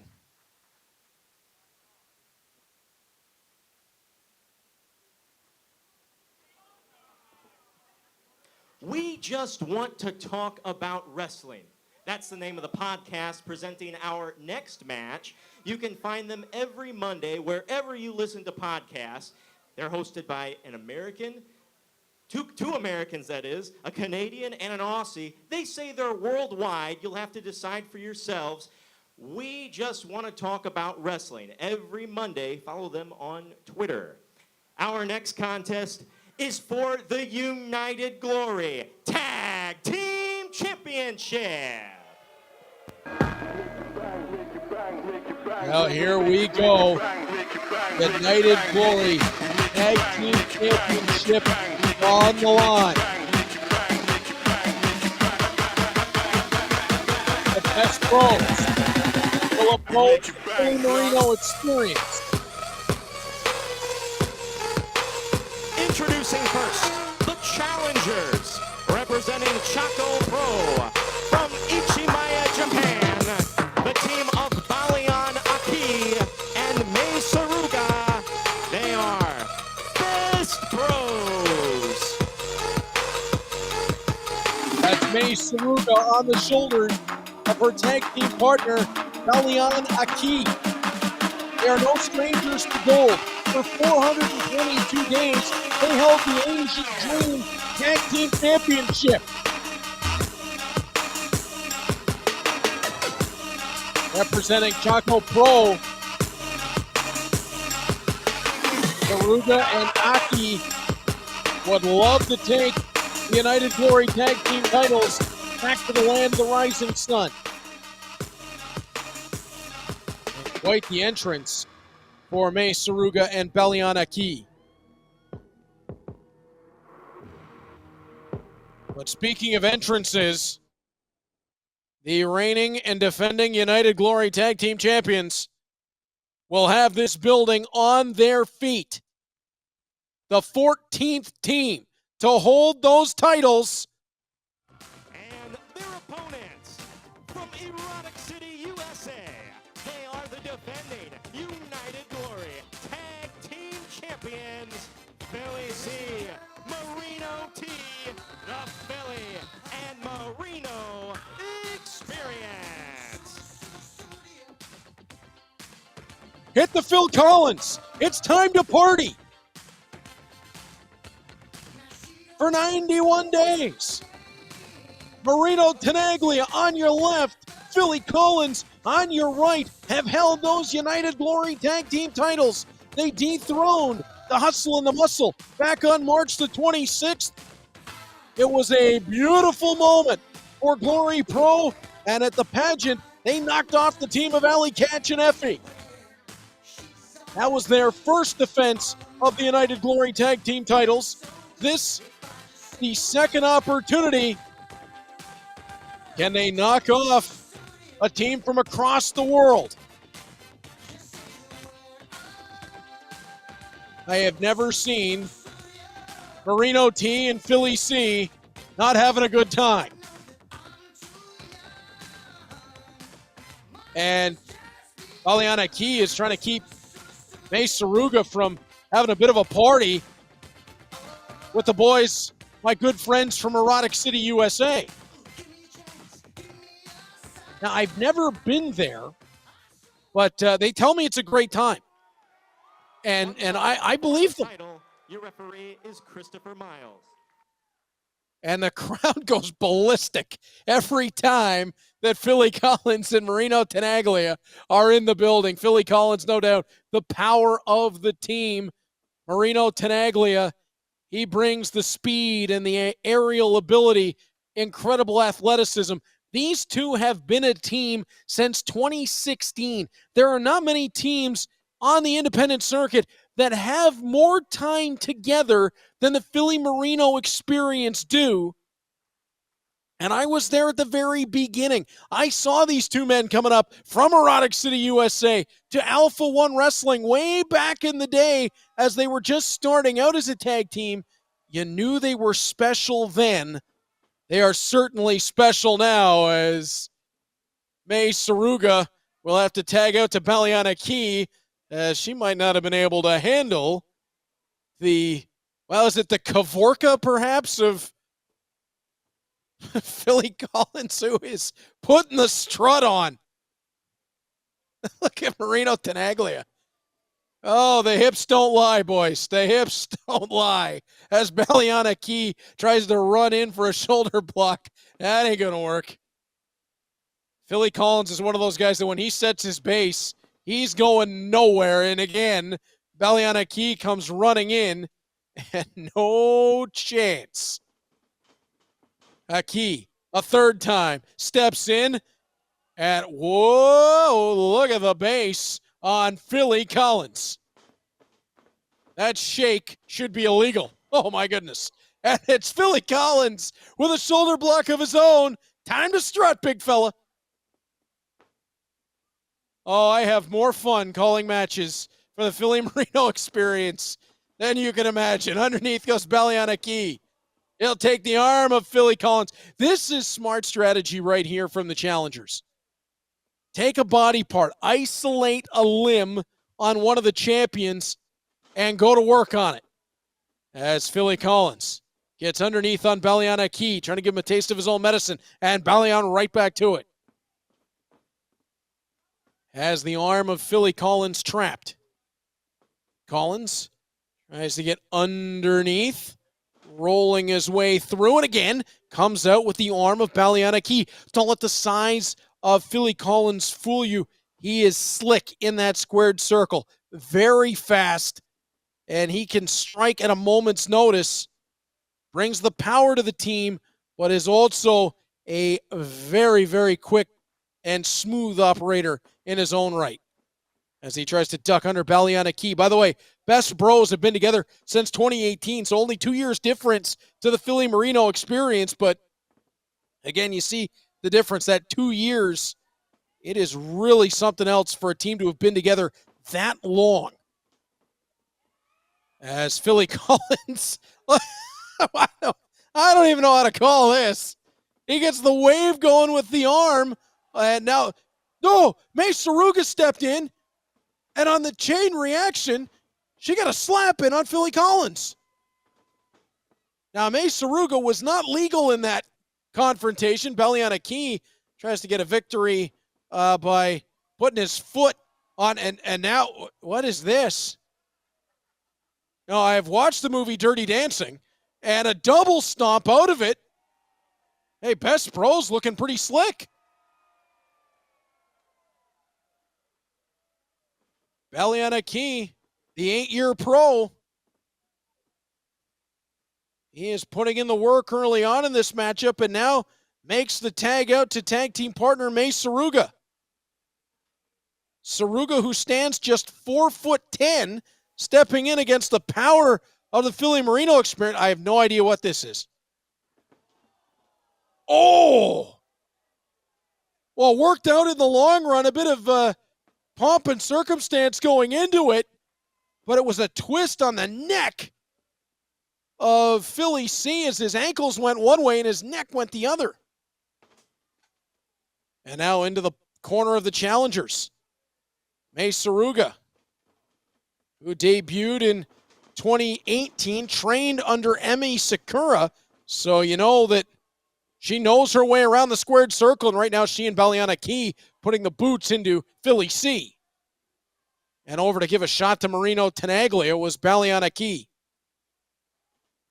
And now Key Tried to get everything he could behind that stomp down to the back of the neck of Philly Collins. Collins, right hands, trying to counter his way out. Lands a trio. Aki cuts him off. Knife edge chop. And that sends Philly Collins right back down. And now no tag was made here. But May Saruga steps back in and, using the elasticity of the singlet. That's just rude. 5 minutes elapsed in the match. 5 minutes down. Aki, backbreaker. Rolls one half of the champions over. Got a count of 2 out of it. A much better chance that he would have been able to get closer to a 3 count than his first pinning attempt. Aki gets ducked underneath. Now Philly Collins flies through with the crossbody. He's got an opportunity. Marino Tenaglia hasn't been in the match yet. He's reaching out. He wants in the worst way. And here comes Marino T. He'll duck underneath on Baliana Key. Tried the backslide. That didn't work. Oh, the arm drag does. Little swing of the hips. Baliana Key hits the brakes. He'll send Tenaglia off. Tenaglia out of the matrix rolls over the top and then catches him with the drop kick coming on the other way. Oh, and there are very few who can put the dance moves on like Marino Tenaglia, and he does it all while getting set. Look at him go. Oh, flying in with that tornado punch. Bulldog position. Aki caught him on the way out and dropped him over the knee. Tag right back in for May Saruga, who comes flying down with the double stomp, then comes over to get a piece of Philly C, right back into the basement drop kick. And Emi Sakura watching on, I'm sure, has got to be proud of what May Saruga is doing right now, trying to put her team in position to take the titles back to Japan. Putting on the brakes, though, is Marino T. Philly Marino experience worked long and hard to get those United Glory Tag Team titles as May able to cartwheel out of the way. Now Bridges back, has Marino from the backside, not enough strength to hold him down. Quick movement, though, from May Saruga as she'll roll through. And where she's going to stop, nobody knows, as Marino Tenaglia has got to be getting dizzy as he goes round and round and round. And finally, May hits the brakes, pinning combination, just a count of 2. May Saruga showed tremendous leg strength there. Marino had actually over-rotated from the momentum. May was able to bring him right back down. Now captures the arm. May to the second rope, gets her way to the top. Looks like she wants to rope walk. Philly Collins coming around looking to help his partner. May Saruga kicks Philly Collins away, keeps her footing. Now has a hold of the hand of Philly Collins. I've never quite seen this before. Trying to lead Philly around that ring post. Stomps down to his chest. Oh my goodness, can she keep this going? All the way down to second side of the ring. And now May taking a couple steps backwards. The athleticism on May Saruga is something special. Uh-oh, Philly Collins cut it off. Here comes the wave. Philly able to get loose. Marino pulls May right back down into the ring. Marino charges. Across the ring he goes. Tried for that tornado punch. Out of the way, and then where did Baliana Key come from? Pinning attempt by May Saruga. Count of 1. Oh, got the 2, but that's all. Marino Tenaglia able to keep the titles in the grasp of the Philly Marino experience. Now Aki wanted to drop Tenaglia for Saruga, and it was cut off by the work of Philly Collins. And what are we going to see here? Double stomp DDT! Perfect execution. Count of 1, 2, and 3/4. How did Baliana Key kick out of that? Philly Collins is going to make his way back into the ring. Off the tag from Marino Tenaglia. May Saruga back up on her side. What a matchup this is for the United Glory Tag Team titles. May Saruga is going to fly. Caught by Philly Collins. That might not have been the best move. And Collins going to dump Saruga on top of Aki. Tenaglia flies in. Wheelbarrow with his partner into the senton. Here comes Collins. Senton of his own. They flatten Aki. Count of 1, 2, and Saruga to the rescue. 10 minutes elapsed. 10 minutes down. What a back and forth matchup this is. May Saruga with a forearm to the chest of Marino Tenaglia. And now both members of PME with right hands. Best Bros trying to fire back. Saruga lands. Tenaglia lands. Belly on a key. Looked like he was going to lean in for a chop. Now gets it off after he got surprised by a Philly C right hand. And back and forth they go. Chopping a forearm. And now forearms raining in from Best Bros. Belly on a key, rocking the jawline of Philly C. May Saruga back Tenaglia. Oh, but the right hands are the great equalizer for the champions. Saruga up to the shoulders of Aki. That put the brakes on the defending champs. Oh, Saruga kicks away the champions. Aki, what is this? And, oh, they were going for the double goozle, but not enough strength to pull that off. As Aki gets leveled back down to the canvas. Oh, a switcheroo as Saruga gets into the ring. Tenaglia caught up. And now it's 1-on-2. Collins is going to have to survive against both members of Best Bros. Wheelbarrow roll through. Here comes Aki from the outside. He'll sent on his way in. Count of 1, 2, and Tenaglia in to help his partner. And that'll keep the belts, at least for now, in the hands of the Philly Marino Experience. Back up to the shoulders goes Emi Saruga. There's no way this can work. Double choke slam. And a double pin. Count of 1, 2, and no, Philly C's out. I stand corrected, actually. Saruga was just trying to force Marino Tenaglia out of the ring. I'm not sure how the physics on that double choke slam possibly worked. May Saruga running in. Wheelbarrow gets twisted all the way around. Shooting star. Count of 1, 2, and again Tenaglia in to break it up. A wheelbarrow shooting star. That was outstanding. Aki cuts off Tenaglia. Catches him with the kick. Philly Collins back to his feet. Aki throws the forearm and then an elbow to the back of the neck. He might have been better to go right back to the kick. Caught. Elevated flatliner. That could be all. Count of 1, 2, hit the Phil Collins. 12 minutes, 35 seconds. Your winners by pinfall, and still the United Glory Tag Team Champions, Philly C and Marino T, the Philly and Marino Experience. Welcome to Erotic City. What a tag team finish that was. Philly C catching Aki off the ropes, elevating him up. Marino Tenaglia leaps into the air, catches him in the flatliner, and down he goes. The Philly Marino Experience retain the United Glory Tag Team titles.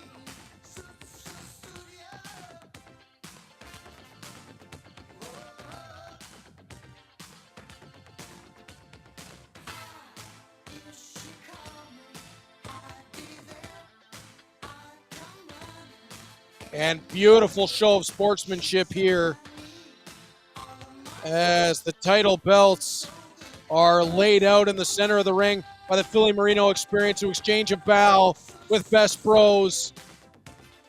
What an incredible high-speed matchup that was, contested somewhere between the speeds of sound and light as May Saruga and Belliana Key put in a great showing for themselves, but in the end, it's the tag team continuity, it's the history, it's the success of the Philly Marino Experience that makes the difference. And they're partying in Erotic City tonight. And any chance we get to hear a little bit more Phil Collins in Glory Pro Wrestling is not something I am ever going to turn down. And if you don't like Phil Collins, I'm sorry, you just don't like fun.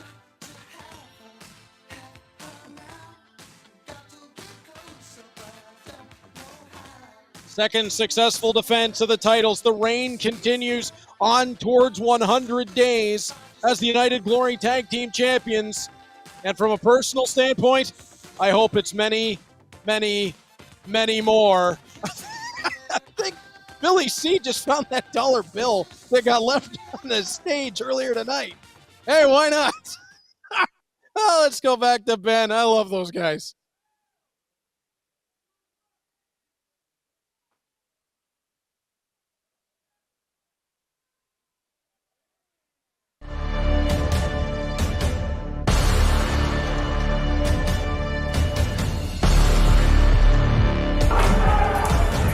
Following me for? You want a picture?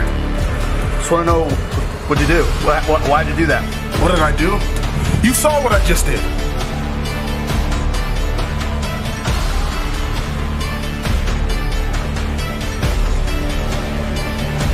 Wait a minute, who is this for the backside? Is that who I think that is? It can't be. What's he doing here? It's Calvin Tankman. What's he doing in Glory Pro? I came in to his house, Camaro's house, the house that Camaro built, and I'm tearing it down. Everything he worked for is right here. You know, I got the call to come down to Glory Pro. It's been a minute, probably since 2017. He's trying to end Camaro Jaxon. Oh no, no, no! Tankman with the champion up over his head. Oh no, no, no, no, no, don't do this. Don't do this. On the stage! The hard stage here at the pageant. Calvin Tankman wants the crown of glory. He's gonna walk away with it. He has the gold.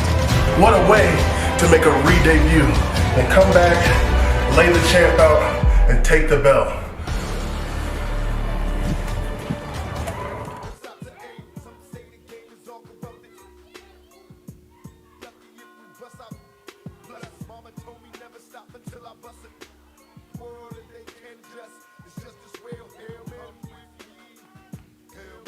There is the man who stole the Crown of Glory Championship back at the pageant in April.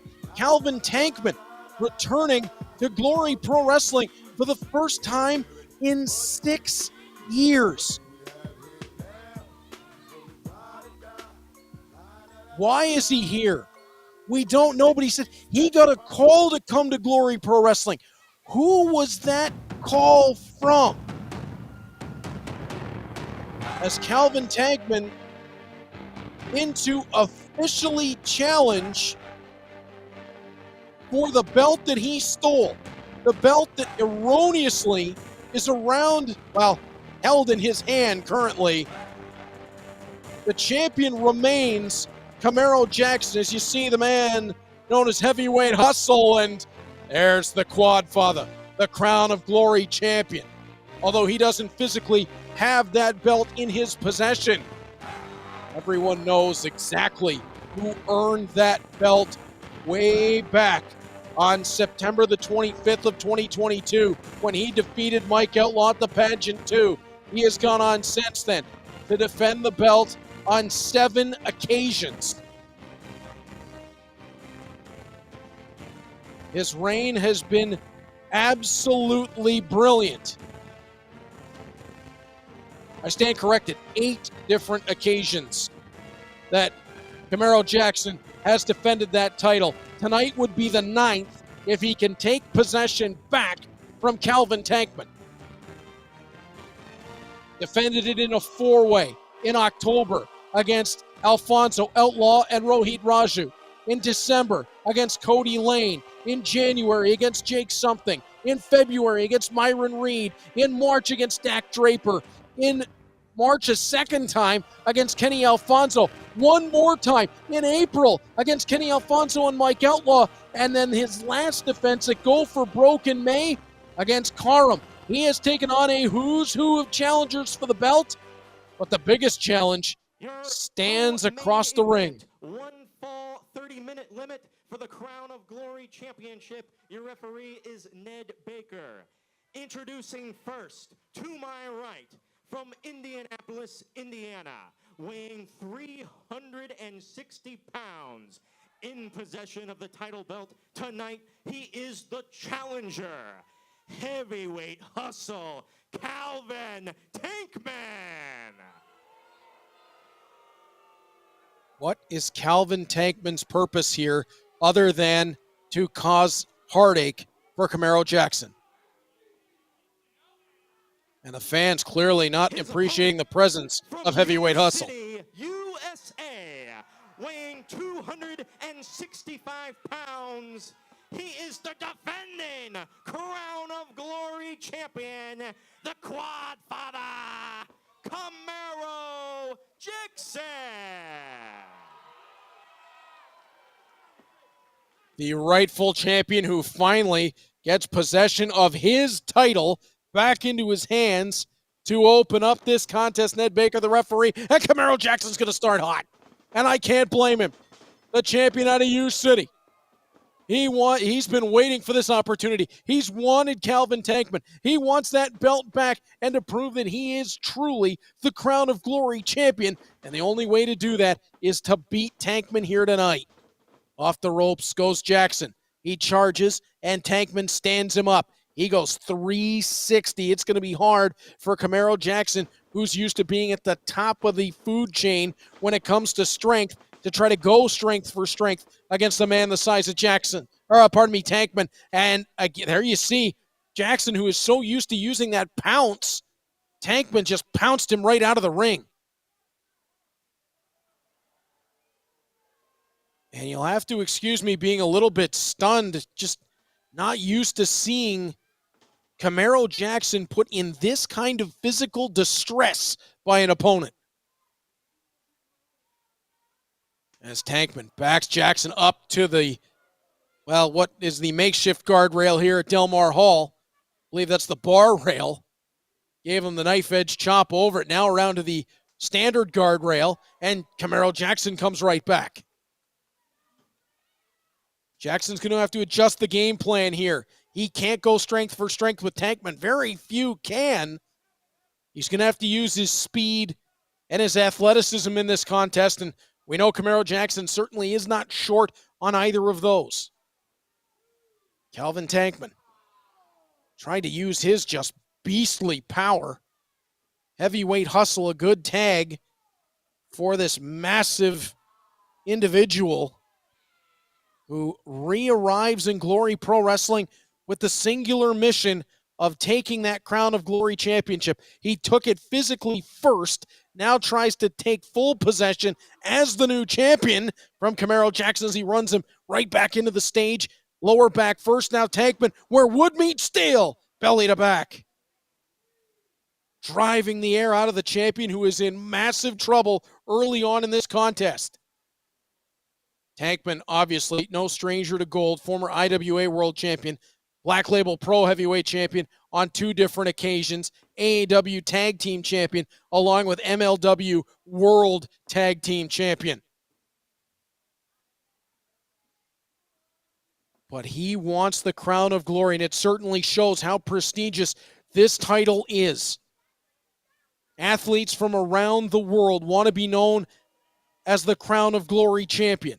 They want to hold that title. They want that title on the resume. That's why Calvin Tankman, to the best of our knowledge, is here, although I'm still intrigued over who gave him the call to return to Glory Pro, as Camaro Jaxon swings away at him a couple of times, make it a third, and now a fourth over the top, trying to back Tankman off. And there's the size and strength of Calvin Tankman. And again, Camaro Jaxon not used to being on this side of the strength battle. Tankman tossing Jaxon to the corner. He will charge. Jaxon out of the way. Tankman showing his incredible athleticism at his size. Charges Jaxon back into the corner. And everything that Camaro Jaxon does to this point, Calvin Tankman has a counter. Belly to back suplex. And he'll drop Jaxon center of the ring. And that earns a grin from Tankman. That is a scary individual. As Tankman rolls over on top of Jaxon, doesn't bother to hook a leg. I know what it was intended to do, but you are not going to beat Camaro Jaxon with that kind of nonsense. Tankman peeling Camaro Jaxon off the canvas. Jackson's going to have to reset on the fly here. Right hand downstairs. Tankman throws a knee. And Tankman bringing Jaxon all the way over to the second rope. Now hangs him out across that top rope and clubs him with the forearm. Camaro Jaxon almost limp over that second rope. And again, Tankman pulling him up and clubs him around with the forearm. And again, and Tankman with those big forearms just hammering away, and down goes Camaro Jaxon to the mat. Again, as I said earlier, you're going to have to excuse me a little bit. I'm just not used to seeing Camaro Jaxon put in this kind of physical danger, this kind of physical distress in one of his title defenses. He's taken on bigger opponents. Mike Outlaw, about the same size, if not a little bit bigger than Camaro Jaxon. Karam, certainly bigger. Dak Draper, humongous. But none of those men have put Camaro Jaxon into the type of physical distress that he is in right now against heavyweight hustle Calvin Tankman. And Tankman taking his time. He is enjoying every little bit of this as again he puts the forearm into the back of Camaro Jaxon.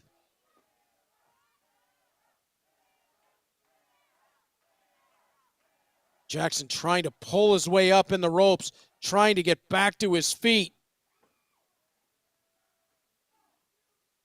Jaxon clubs down to the midsection of Tankman. Now goes upstairs with that double sledge. Right hand finds its mark. Tried for one more and took too long, and Tankman with a right hand of his own drops Jaxon clean. I have not seen anything like this. Jaxon put up to the shoulders of Tankman. And Calvin Tankman has something real bad in mind for Camaro Jaxon.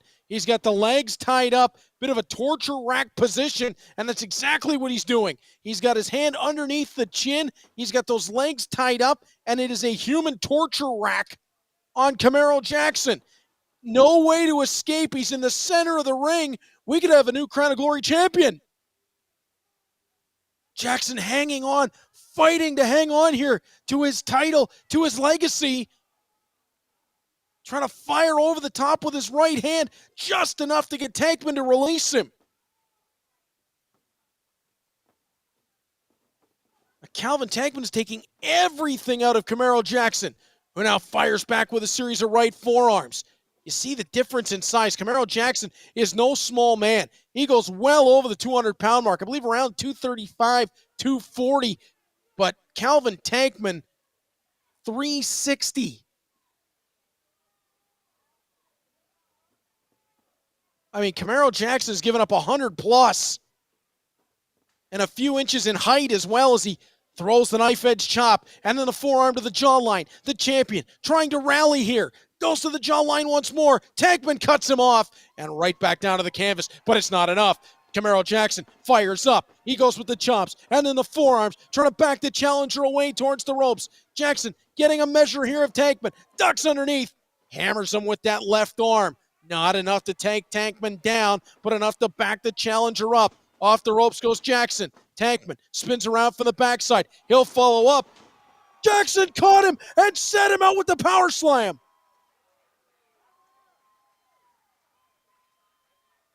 Camaro Jaxon just squats down, hoists 360 into the air, sits him out. Can he get over on for the cover? Jaxon trying to get there. Tankman. Oh, smart by Tankman as he rolls his way out to the floor.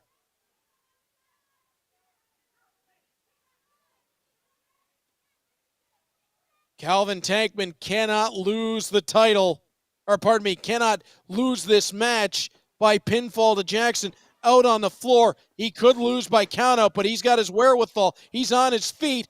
And he just caught Camaro Jaxon. That is exactly what I thought was coming. Kick by Jaxon, though.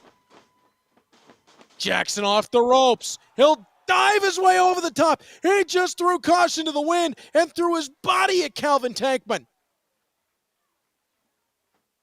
Jaxon gonna roll Tankman back into the ring.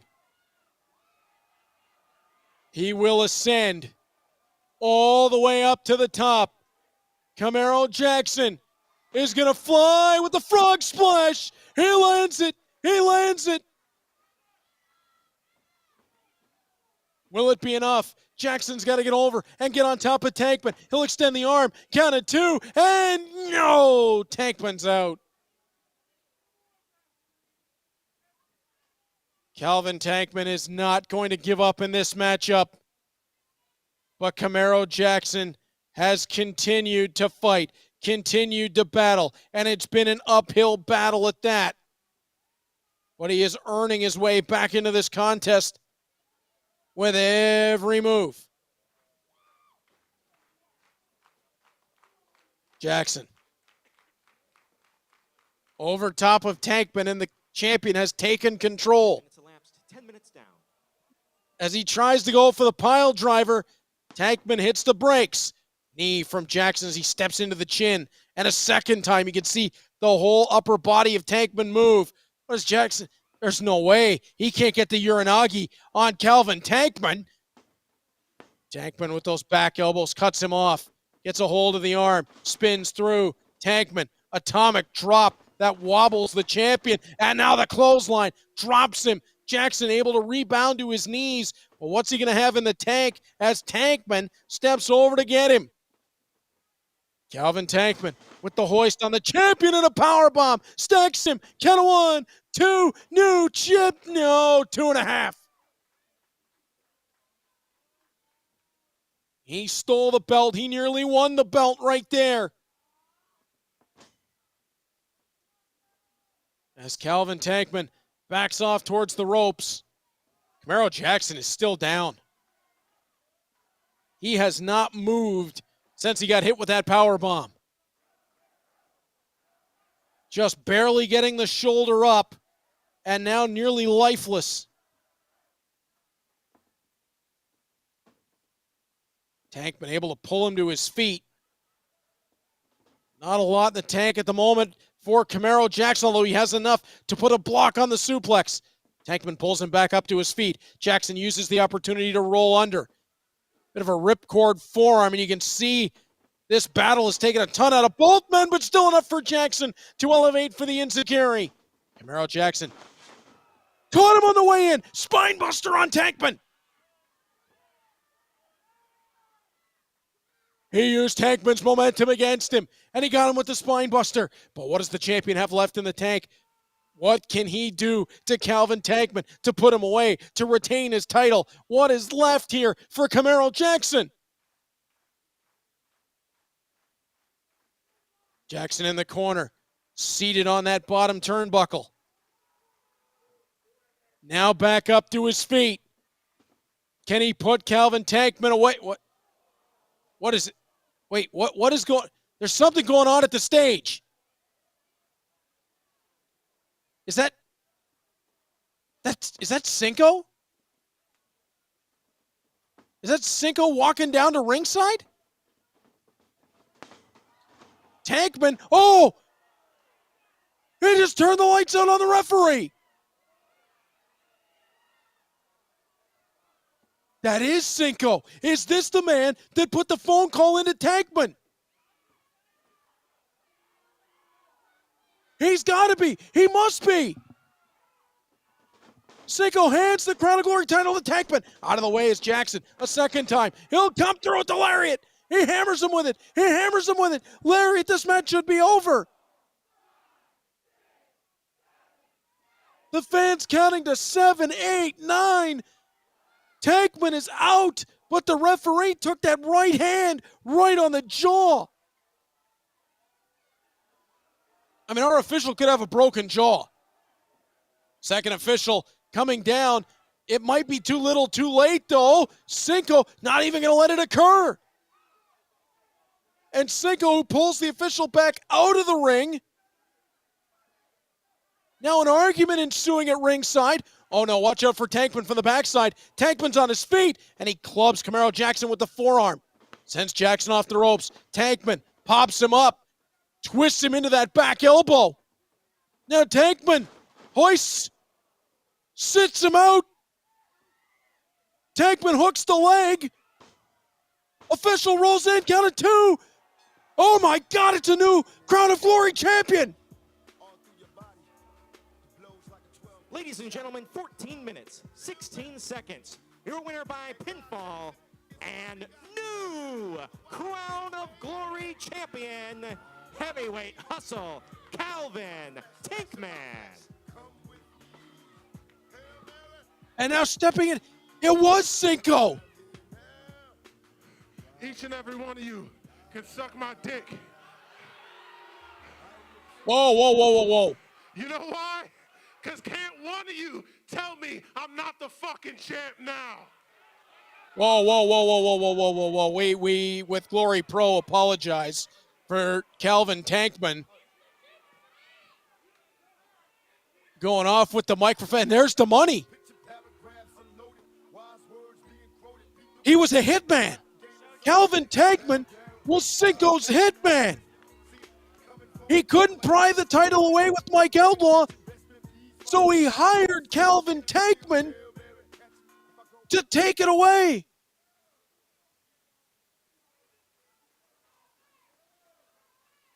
Oh, it all comes together now. Cinco brings in the hired gun.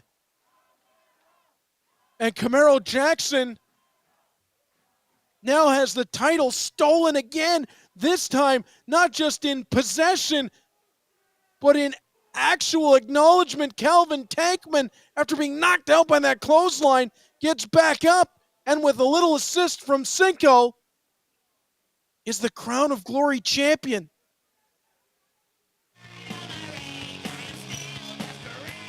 All right, ladies and gentlemen, our next match is presented by Altered State Comics, St. Louis's premier comic book and collectible store. Find them on Big Bend in Manchester, Missouri, or at alteredstatecomics.com. And now, from Delmar Hall in St. Louis, Missouri, it's what you came to see, our steel cage main event. Now, in this match, anything goes, and the only ways to win are by pinfall, submission, or by escaping the cage.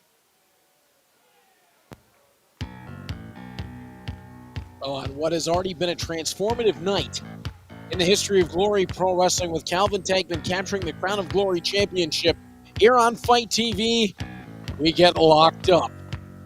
Kody Lane, WARHORSE, inside the steel cage at Delmar Hall. Feels like it was always meant to come to this. Southern Flamingo has been a thorn in the side of WARHORSE for months. Oklahoma, weighing 200 pounds, he is the Southern Flamingo, Kody Lane. Winning victories over WARHORSE by dubious fashion, no less. Constant interference, constant shenanigans, the help of Jake something. But Kody Lane has had his hand raised a number of times in matchup singles or tag team with WARHORSE. But tonight, that all comes to a close. There will be no shenanigans, no outside interference, no back jumping, no sneak attacks. Kody Lane steps into the cage.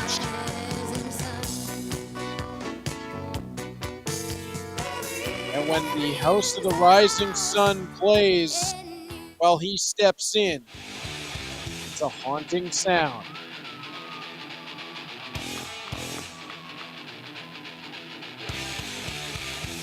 And it's his opponent who's been haunted.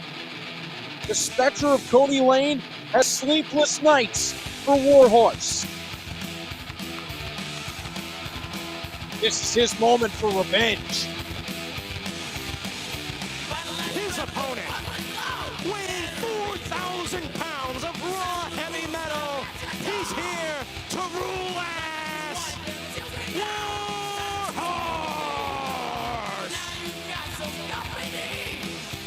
Kody Lane standing inside that steel cage. He awaits the arrival of the red and yellow, the man who brings the thunder. Warhorse is here. And Kody Lane, oh! He'll start the match off to the flash. As Lane boots that door into Warhorse. And Lane immediately before the match gets underway steps out of the ring to press that advantage. There was no question what the thought was. Kody Lane immediately wanted to make an impact. He wanted to hammer Warhorse. I saw him over with the official asking for the door to be closed, and Warhorse turns it around on the floor with the dropkick. And now Warhorse looks to take control as he's got Kody Lane down in a heap at ringside and starts going to town, stomping a mud hole in the Southern Flamingo. You see on the back of his trunks, Kody Lane says his friends call him Coco. I'll stick to Kody. As Warhorse whips him with his own ring entrance jacket. And now, with that door laid open, Kody Lane slingshot into it. This match is not even technically started. It will not begin until both men are inside the steel cage. Warhorse shoving Kody Lane in. He'll follow. And when that door closes, the bell will ring, and here we go. The only ways to win this match are pinfall, submission, or escaping the cage, and Kody Lane gets run into it by Warhorse. Warhorse with that knife edge chop. He'll take Kody Lane clear across the ring. Back first as that cage bows under the pressure. Warhorse again rifles Kody Lane into it. And Lane is down and out. And I imagine Warhorse is going to take his time in this one. We've already seen earlier on tonight, Jake Something picked up a victory over Dan the Dad. Those are the other two men involved in this rivalry, this feud that has continued on for months as Warhorse lays in the damage. Oh, belly to back suplex turned into a backbreaker. Warhorse hoisting Kody Lane off the mat. Beautiful butterfly suplex has Kody down. Count of 1, 2. And Kody Lane able to kick out. Warhorse opening this match in complete control. Kody Lane tried to jumpstart it. That backfired in a hurry as Warhorse got his wits about him and went on to the offense. Warhorse whips Kody Lane in. He'll elevate, and Kody Lane's trying to get out of the cage. He's trying to get up and over that top. He kicked Warhorse away. There's an opportunity here. Kody Lane instead is going to fly back in with the back senton. Thought Lane may look to escape over the top. Instead, he'll hook the outside leg. He's only going to get a count of 1. I thought Lane might look to escape over the top and out to the floor. But instead, he decided that he was going to turn the momentum of this matchup and fly back in, dropping on Warhorse, and now Kody Lane forcing Warhorse back into the cage and then down to the canvas as the Southern Flamingo is having fun. Warhorse down to the body, claps the ears of Kody Lane. That could burst an eardrum. Coming off the ropes, Warhorse drops him with a lariat, and another one as Warhorse starts to kick it back into gear. To the buckles, Warhorse flies in. Oh, Kody Lane, what a move. Kody Lane dove at the feet of Warhorse. It tripped him and sent him flying into the buckles. That was brilliance from Lane, who gets the full Nelson swing. Round and round he goes. Where he stops, only Kody Lane knows. And wow, that's going to make everybody dizzy. Hook of the outside leg. Warhorse might not know where he is, and count of 2.5. Warhorse is going to have to try to rally the crowd behind him. Kody Lane trying to take advantage. And that's the thing with Kody Lane. I don't know of anyone who's ever said Kody Lane isn't a great professional wrestler as Warhorse tastes the steel. It's the tactics, it's the disposition, the attitude, and the propensity for the preposterous that has earned Kody Lane a bit of a negative connotation in Glory Pro Wrestling. The Southern Flamingo is no stranger and not shy to take the shortcuts. As Kody Lane gets a sleeper hold on Warhorse. Yeah, good luck putting him to sleep. As Warhorse down to one knee. Well, maybe I spoke a little bit too soon. Warhorse on one knee and Kody Lane continuing to force him down towards the canvas. Can he put Warhorse to sleep here? The arm goes up once. The arm comes down for a second. This could be over. No. Warhorse able to keep the arm up on the third time. And he wants to fire up. He wants to get this going. The jawbreaker lands. Kody Lane backed off. Warhorse off the ropes. And Kody Lane right back to the sleeper. Warhorse snuck behind. Belly to back suplex. And Kody Lane bounced off the canvas here at Delmar Hall. Warhorse sets up in the corner. It's been a long night here at Locked Up for Glory Pro, but nobody's left. Everybody on the edge of their seats for this one. Off the second rope, and Warhorse turns Kody Lane inside out. 5 minutes elapsed in the match. 5 minutes down. This feud must come to an end. This battle must finally find its conclusion, and the only way to do it is in a steel cage as Warhorse tosses Kody Lane into the steel. Here comes Warhorse, shotgun drop kick, and he's got Kody Lane stuck. There is nowhere for the Southern Flamingo to go. Steel on one side, Warhorse on the other, as he rakes the head of Kody Lane across that cage. And Warhorse hammering him again and again into the solid steel. And you can see it bow out as Kody Lane hits it. Oh, and Lane back in between the ropes as he just crumpled. Warhorse stepping through. Sharpshooter. Submission is a way to win this matchup. If he can turn it, there's nowhere for Kody Lane to go. And Lane is in big trouble. Trying to press his way up off the canvas. Kody Lane, you can see the agony. He's thinking about tapping out. Warhorse not able to keep that pressure. And Kody Lane able to spin him off. It's the leg strength of Kody Lane. There's a reason he's picked up the moniker of Daddy Longlegs. And it's because those legs are not only well-educated and adept as pump handle, sit out powerbomb. Count of 1, 2, and no! Warhorse refers to that as the Red Thunder Bomb. And I like it, so I think we keep going with it. And now Warhorse, having done the damage, looks like he's going to try to climb out of the cage. Is this the way this feud comes to an end? No. Kody Lane intercepts. Kody Lane trying to pull Warhorse off that cage wall, and he'll send him into the far side for the powerbomb position. Oh, Lane adjusts him. Death Valley driver. Kody Lane hooks the leg, count of 2. No, 2.5. And Kody Lane is furious with the official, but Warhorse was able to sneak that shoulder up at the last possible second and avoid the pinfall. Lane clawing himself up on the far side. He has a chance now to get up and out of the cage. We've seen both men try for pinfalls. Warhorse has attempted a submission. Kody Lane a sleeper. Same idea, a little different.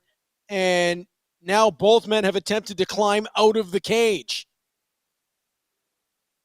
Right hands from Warhorse as he hammers down to Kody Lane, who's stuck in a seated position on that top turnbuckle.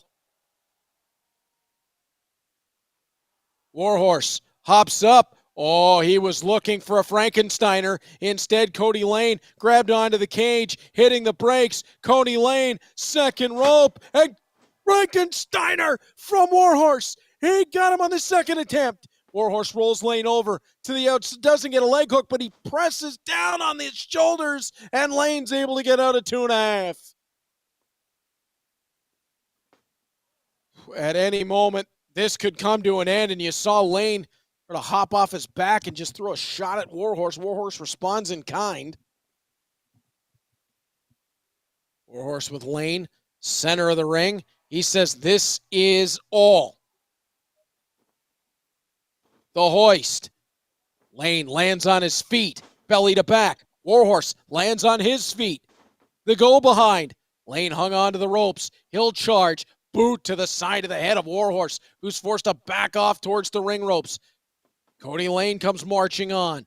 Lane has the brakes put on, and a second time Warhorse putting the brakes on. This matchup has been non-stop from the very beginning. Lane off. No, Warhorse cuts it off. He lands the right hand. That backs Kody Lane up. Lane now reverses. Warhorse stays on. Round and round, a little do-si-do. Who's going to get the advantage? Lane gets Warhorse off. Warhorse hits the brakes. Wheelbarrow, roll through, step through, into the sharpshooter. No, Kody Lane able to shove him off to the cage. Turn around, flipjack. Kody Lane has a look. He'll step up. There's that springboard moonsault. Count of 1, 2, not over. 2.5, and Warhorse gets out. You hear Ben down at ringside say 10 minutes. It's got to feel like 20, if not more, for Warhorse and Kody Lane, as they have had this match operating at breakneck speed from the time that, well, before the bell rang when Kody Lane jump-started it. Lane trying to climb his way out. He's got a hold on that top rung as he gets to the top of the cage. Warhorse is going to cut him off, bring him right back down. Lane stepped right into it. Oh, he looked like he was going J-Driller. Instead, up and over the top. Warhorse deposits him on the canvas. Now Warhorse hits the ropes. There's that spring off the second. Lane got the boot up, and it's the second one that does the damage. Lane charges. Warhorse met him. Tilt-a-whirl power slam into the buckles. Oh, Kody Lane is going to be calling a chiropractor. That's adjustment number 6. Wow.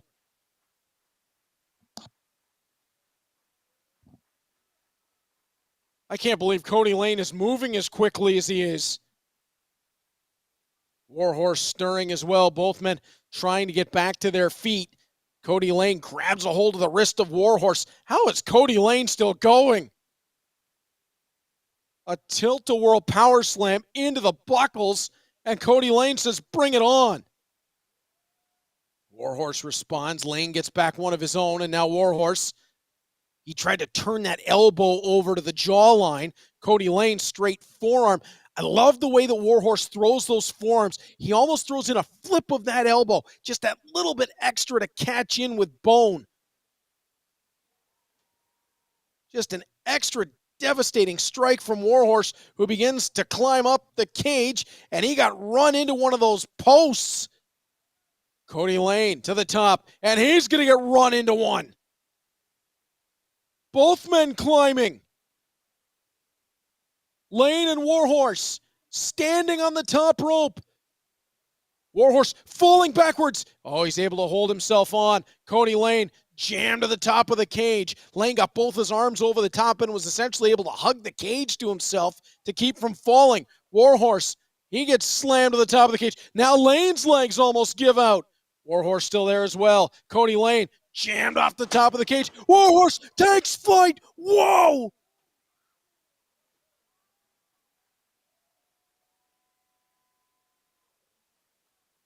Warhorse is busted open from being run into the cage, but just pulled off a ridiculous sunset bomb.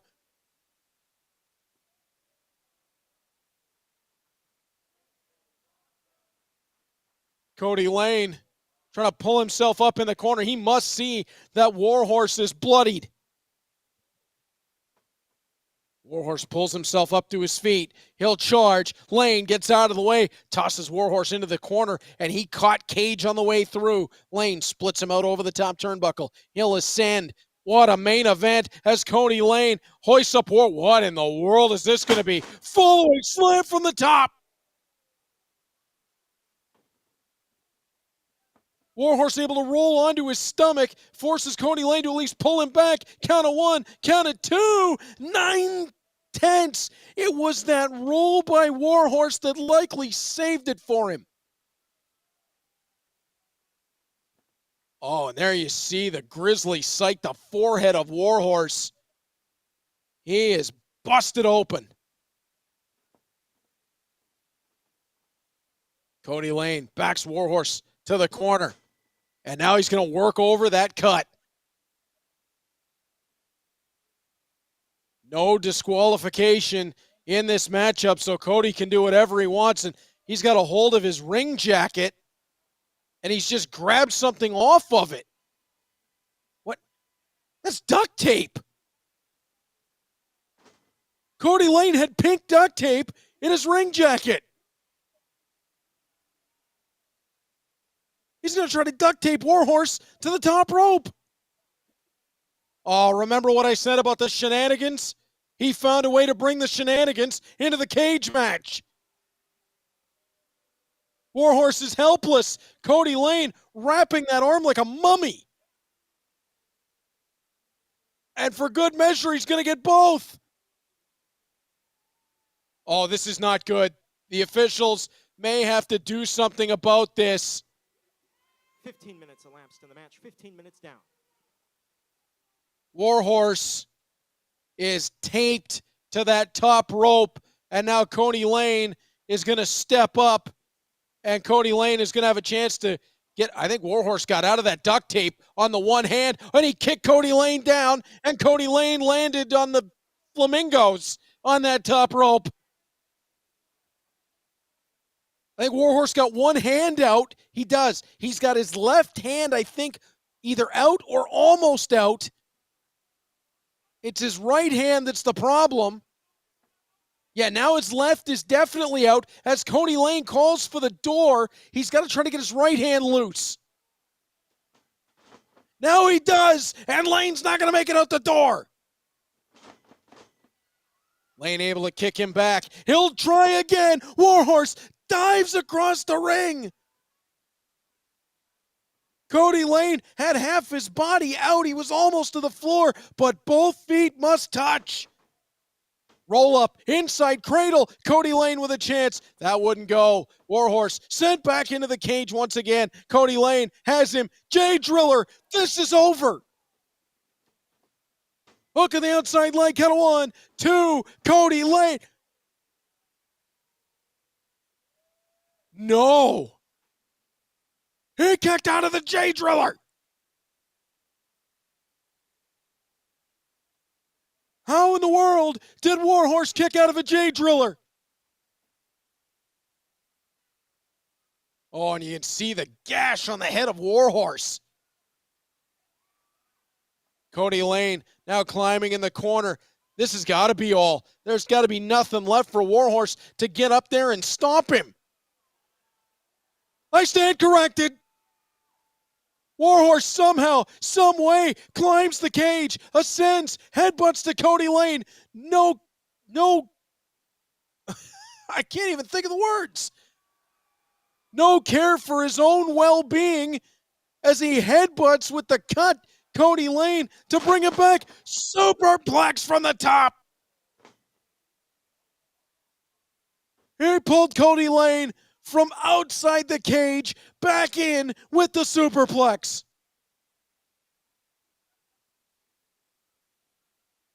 Warhorse pulls himself back to his feet. I can't believe this match. Warhorse from the top rope. Kody Lane. He looks like he might be out as Warhorse. Where is he going? What is he doing? Oh no. Almost all the way. He is all the way up. Almost to the roof of Delmar Hall.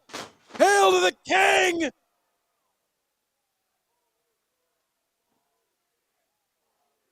He had to be nearly 20 feet in the air.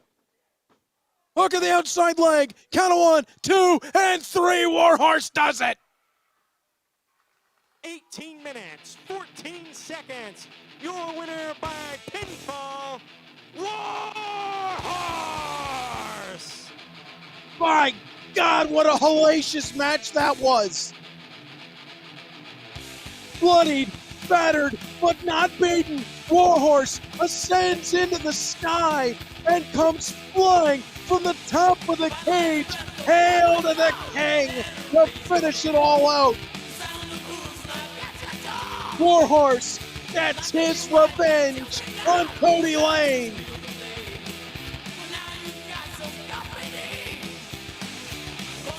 My God, what a night.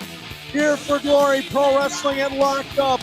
Warhorse at the end of the night stands tall in what was a cage match that will live in infamy in Glory Pro Wrestling. Oh, wait a minute.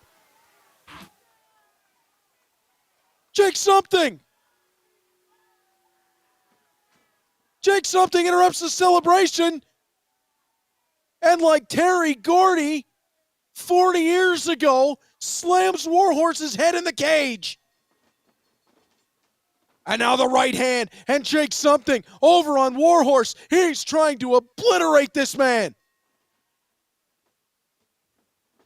Jake has a hold of Warhorse, sends him into the cage. Jake was already able to come out with a victory over Dan the Dad earlier on tonight. And now Warhorse, as the locker room begins to clear out to try to get Warhorse some help. ATM is in there. That looks like Crash Jaxon. Marcus Muncherson. And Jake Something is just going at everybody. He closes the cage door again. Warhorse up to the shoulders of Jake Something. Oh, this is bad. This is really bad. Warhorse has already been through a hellacious cage match. F5.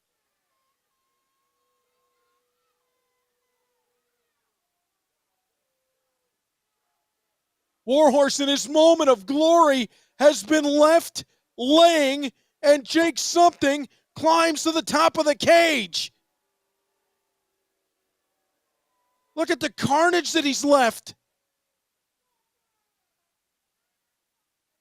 There's bodies in the ring, bodies all over ringside.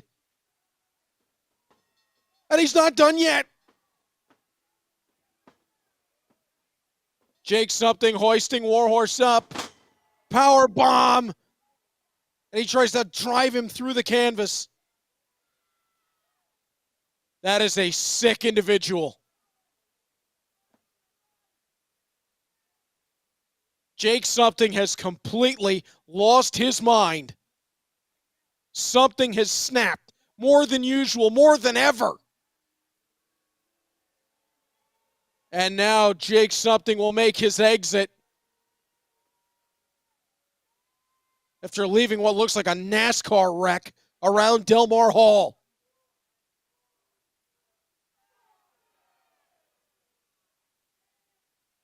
As one chapter closes, another opens. And as we may have seen the last of Kody Lane and Warhorse one-on-one, do we now see the beginning of Jake Something and Warhorse? Or is this the end of Warhorse as he is left in a heap inside that cage? Jake Something comes out and destroys the winner of our main event, and now makes his leave as Warhorse will get help to the back. I believe this is just the beginning, in the summer only gets hotter from here. Glory Pro Wrestling will debut at the Casa Loma Ballroom on Sunday, July 30th at 3 p.m. for the return of Rey Fenix. Warhorse will no doubt have something to say about this interaction with Jake Something. We'll have all sorts of action when Glory Pro returns on July the 30th. But for now, for Ray Duffy and our entire Glory Pro crew, thanks for tuning in on Fight TV. We'll see you in July. Thank you so much for coming out. We hope you had a